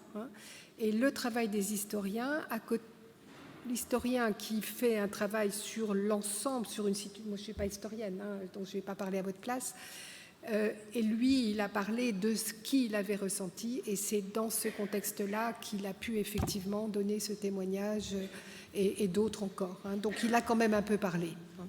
Frédéric Queneau-Dufour, il y a eu d'autres drames absolus sur la planète, d'autres génocides, et on est frappé par cette espèce de malédiction du silence. À chaque fois, on met du temps à savoir ce qui s'est passé et à ce que les témoins puissent parler, et parfois ils ne parlent jamais. Oui, et en même temps, c'est un peu une idée reçue, parce qu'on dit souvent ça, par exemple, des rescapés de la Shoah. Or, on constate que finalement, les témoignages ont été très nombreux immédiatement. Il y a eu, je ne sais plus, plusieurs centaines de publications entre 1945 et 1946, rien que pour la France. Donc je pense que le problème, il n'est pas tellement dans la prise de parole, il est dans celui qui écoute la parole. Parce que si on parle mais qu'on n'a pas d'auditoire, à ce moment-là, la parole, elle est comme nulle et non avenue. Il a été question du silence, Georges a évoqué cette question du refoulement, du traumatisme.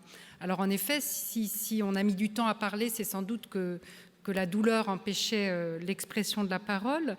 Mais en même temps, je me demande quel traumatisme, parce que si on se place encore dans cette spécificité alsacienne, le vrai traumatisme pour les Alsaciens, ce ne sont pas les victimes de Hirt, de Bickenbach ou de Hagen, c'est l'incorporation de force. Il faut bien dire ce qui est. Et le fait qu'on ait obligé toute une génération de jeunes hommes alsaciens à endosser une autre identité, ce qui est aussi une violation faite au corps, puisqu'on parle « mon corps est-il à moi ?» Lorsqu'on vous fiche l'uniforme de la Wehrmacht ou de la SS sur le dos, votre corps, il n'est plus à vous-même et vous le mettez en péril tout autant que pour quelqu'un qui est victime d'un médecin nazi. Donc c'est un autre traumatisme du corps, un autre traumatisme de l'identité qui a été celle des Alsaciens.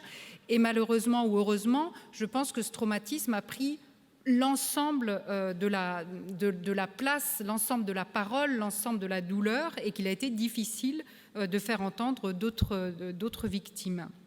Il y a aussi un autre problème qui explique peut-être cette lenteur par rapport à l'Allemagne ou à l'Autriche de faire ce travail historique, c'est le problème de la langue. C'est tout bête, mais le fait qu'un grand nombre d'archives soient en allemand, ça freine aussi beaucoup de jeunes étudiants français pour travailler sur cette histoire.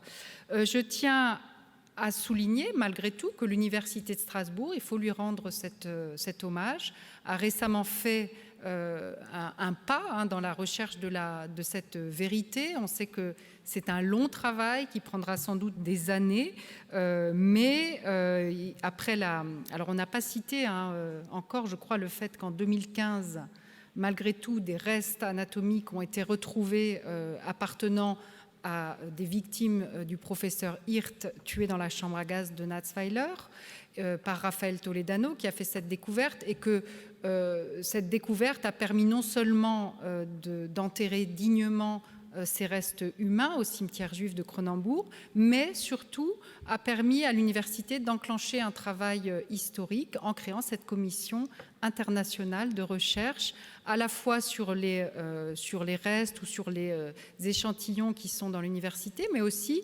par exemple, sur tous les travaux de doctorat qui ont été faits pendant la période nazie par les étudiants à l'époque de nationalité allemande. Donc il y a ce travail, cette commission qui est présidée par un Allemand, Florian Schmalz, et un Britannique, Paul Weindling, qui avancent autant que faire se peut.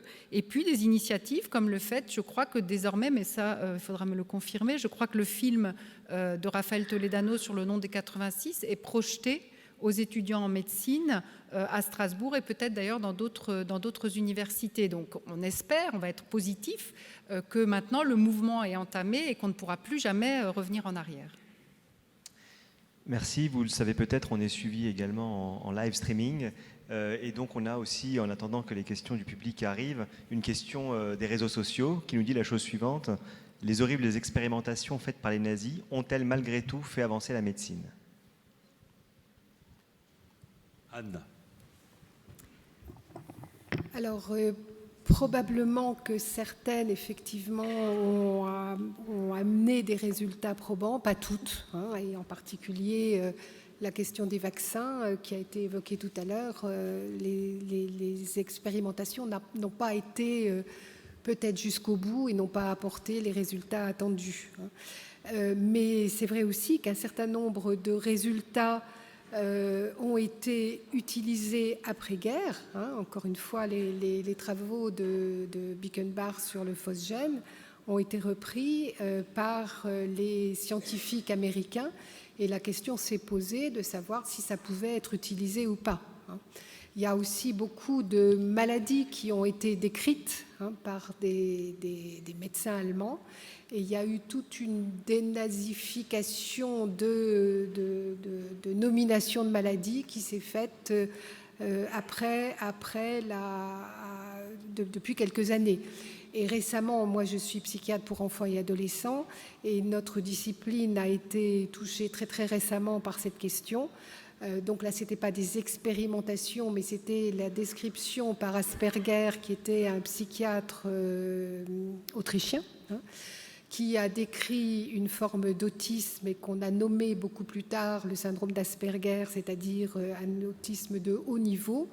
Et il est apparu relativement récemment qu'en fait, Asperger était très probablement au courant de ce qui se passait pour les enfants qui avaient un retard mental, même s'il avait mis en avant le fait que le syndrome qu'il décrivait concernait des enfants qui avaient une intelligence normale, mais qu'un certain nombre étaient en fait probablement voués à l'extermination. Et donc la question de retirer ce nom de ce syndrome est maintenant tout à fait posée. Je ne sais pas si Frédéric a des informations historiques, mais pour avoir étudié moi-même la question du résultat de ces recherches, partie d'un fondement souvent très inexact, elle ne pouvait pas aboutir à quelque chose de vrai. Par exemple, Himmler avait dit que la meilleure manière de réchauffer un noyer, c'était de le mettre au contact du corps d'une femme. Donc on plongeait des gens dans l'eau glacée, et puis après on regardait si la chaleur humaine les sauvait de la mort. Bien entendu, il n'y a rien eu. Et pour les vaccins contre le typhus, on injectait des telles doses de bacilles typhiques que c'était complètement pas en correspondance avec ce qu'est un typhus. Et donc les résultats de ces recherches, autant que je sache, n'ont nullement abouti à une quelconque avancée de la science, bien heureusement. Mais peut-être avez-vous d'autres informations sur en effet, je pense que la plupart d'entre elles n'ont pas abouti, mais ce qui est intéressant, c'est que malgré tout, certains, peut-être par intérêt politique, s'attachent à faire croire qu'elles ont abouti. Et je voudrais citer un exemple tout à fait frappant, qui est, j'ai cité tout à l'heure le nom de Hermann Stieve, qui était le directeur de l'Institut d'anatomie de l'Université de Berlin, et lui qui était spécialisé dans les recherches sur l'appareil génital féminin. Et il a fait un certain nombre d'expériences, notamment il voulait démontrer que le stress provoquait une modification de l'ovulation, enfin provoquait vraiment des conséquences dans l'appareil génital féminin. En gros, sa méthode consistait à annoncer à une femme qu'elle allait être condamnée à mort et exécutée le lendemain matin, et il voyait les conséquences que ça avait. Or, ces résultats ont conduit un Américain, un député du Missouri, en août 2012, à déclarer que les femmes pouvaient éviter de tomber enceinte après avoir subi un vrai viol. Donc voilà, par exemple, une utilisation frauduleuse, une fake news tirée d'une expérience elle-même frauduleuse. Et il y a eu une levée de bouclier de l'opinion aux États-Unis. Et finalement, ça l'a fait échouer à devenir sénateur. Donc l'histoire se termine plutôt bien, mais on a toujours ce risque de voir la réutilisation de ces données, surtout quand on sent qu'elles sont tendancieuses. Jean-Marie ? Je prendrai l'exemple de la médecine aéronautique et spatiale, qui est une de mes spécialités, reconnue par l'ordre. Il y a eu beaucoup de données physiologiques qui ont été établies, puisque c'était les débuts de l'aviation, les débuts donc de pressurisation, dépressurisation, et ces données n'ont parfois été publiées que 5 ou 10 ans après. Et depuis une dizaine d'années, il y a effectivement tout un travail pour montrer l'origine des séries qui ont été étudiées avec des résultats très probants, et surtout la politique éthique à avoir sur la citation de ces travaux. Puisque ces travaux existent, ont été publiés dans des grandes revues internationales, on va dire entre 50 et 60, et de les identifier. Et ensuite, si le résultat est valable, qu'en faire ? Faut-il interdire la publication d'un travail qui a été réalisé sur de telles séries, sachant qu'il existe dans la bibliographie. Donc dans certains domaines de physiologie, il y a eu des apports de la connaissance par des conditions extrêmes, notamment liées à l'espace. Anne ? Je reprends un tout petit peu les recherches de Bickenbach sur le phosgène. Il est certain qu'il a eu une idée tout à fait essentielle d'utiliser une molécule, l'urotropine, pour effectivement contrer les effets du phosgène.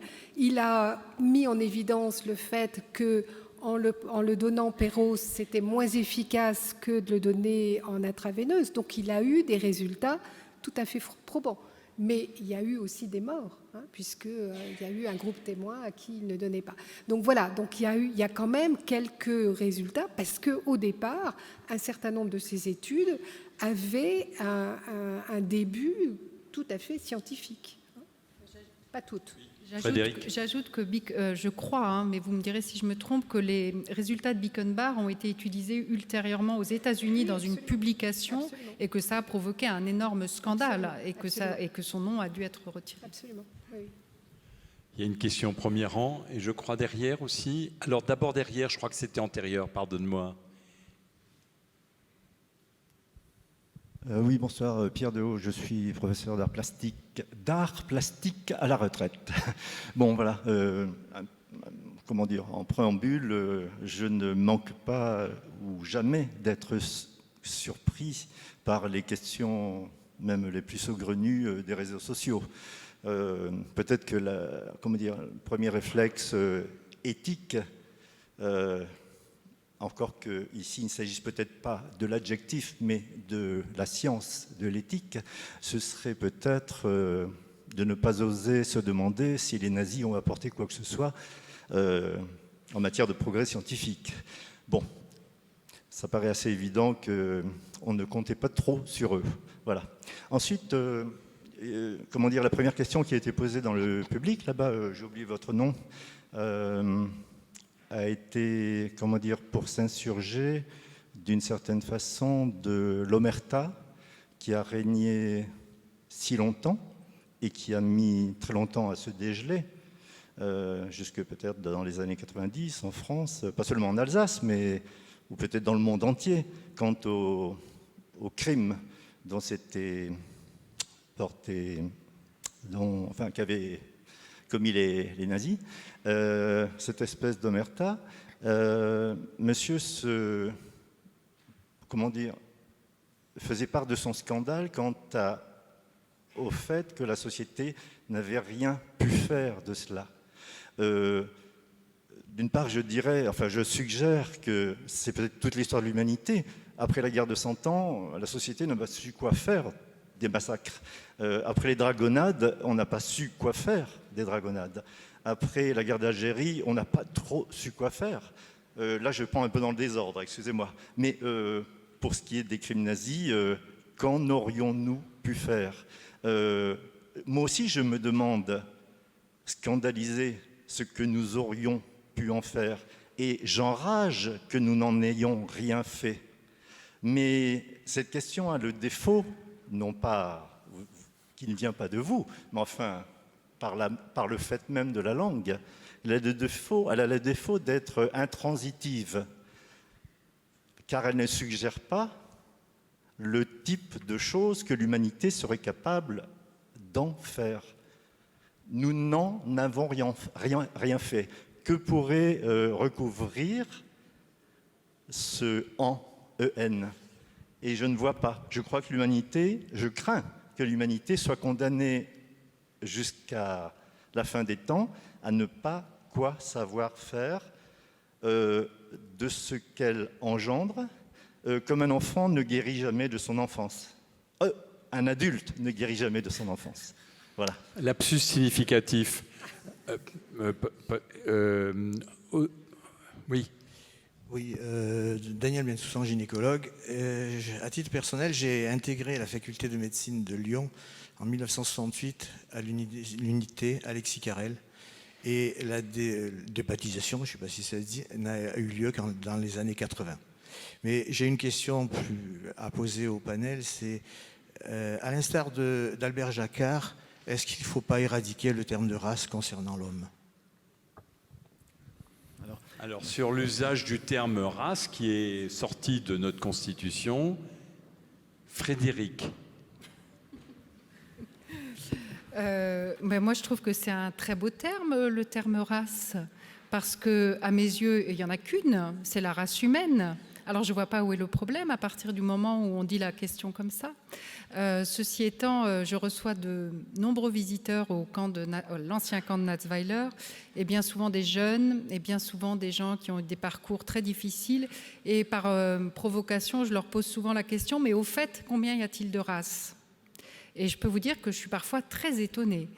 Donc ça va de 2 à 6, alors je leur demande d'énumérer, de me les décrire, et très vite on bute sur un obstacle majeur, c'est qu'en réalité il n'est pas possible de les définir.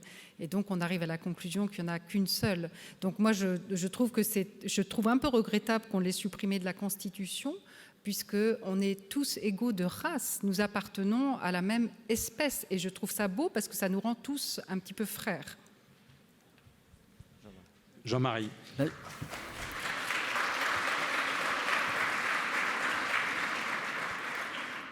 Je pense que ça nécessite là un thème d'un forum pour toute une année. Parce que c'est un sujet qui est effectivement très important.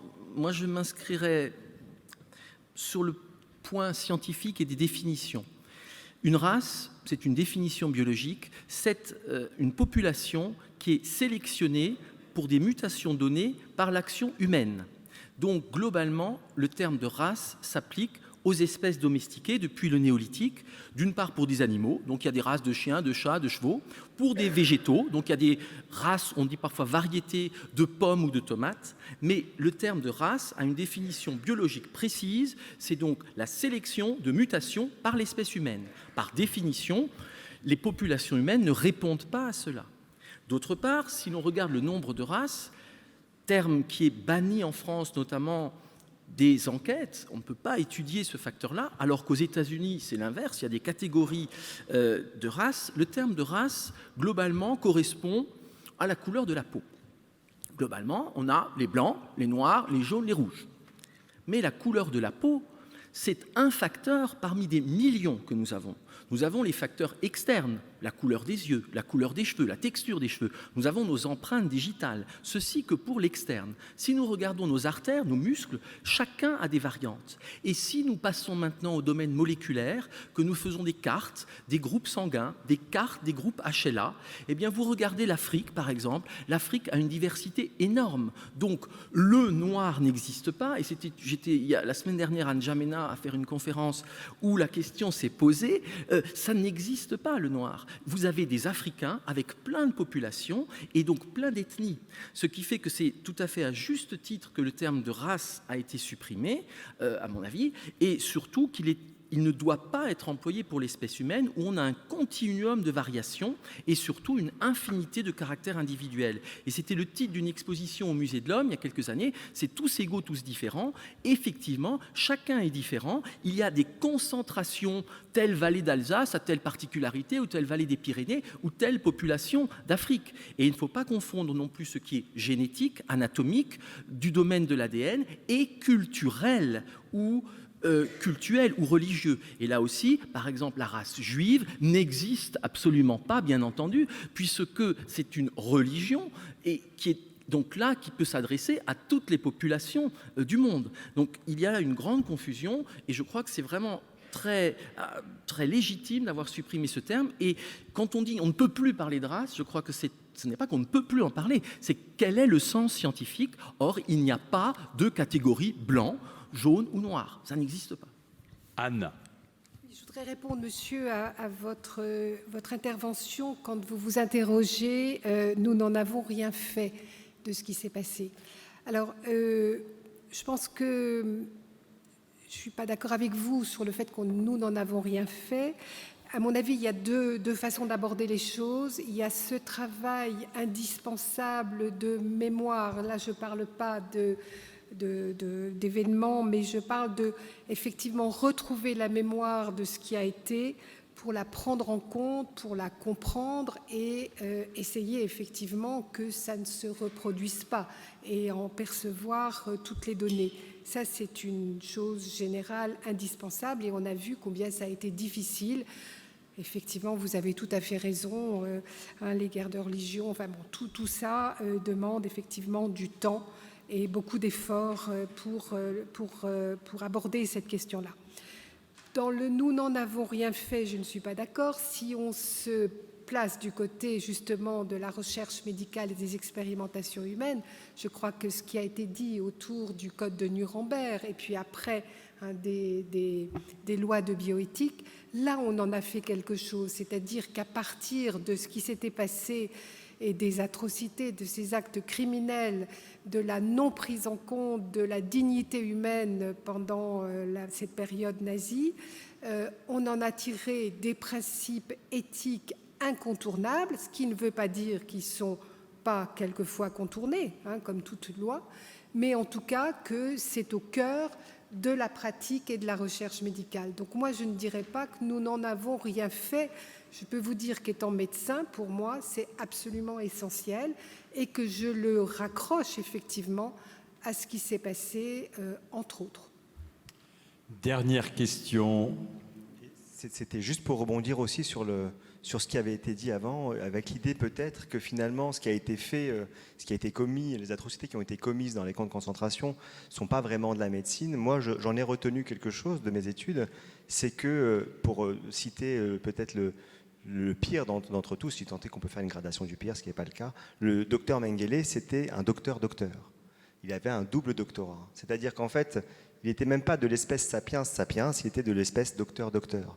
C'est pour dire que moi, ce que j'en ai retenu de cette histoire en tant que médecin en formation et médecin en devenir, c'était que ça fait partie de la médecine.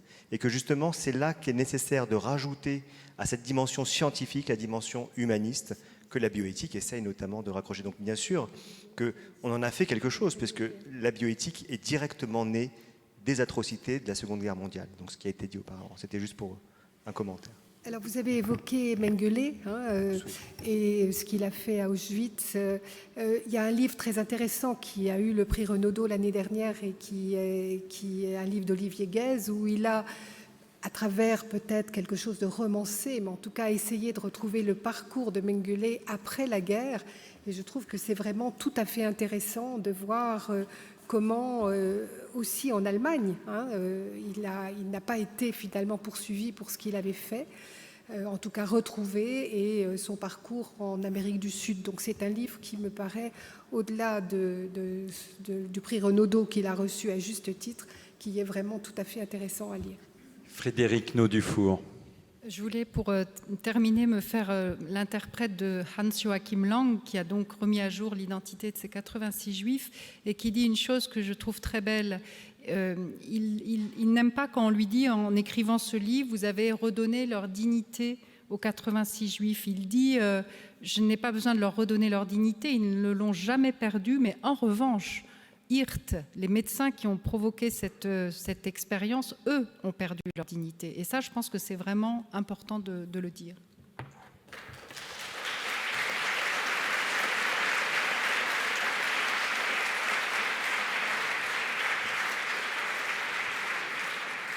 Un grand merci à nos 3 orateurs, en regrettant que Michel Simès ait été empêché. Et nous nous retrouvons pour les plus courageux pour une matinale demain matin à la salle blanche de la librairie Kléber à 8h30 et ensuite à 10h ici. Merci d'avoir été si nombreux ce soir, mais vous avez été récompensés.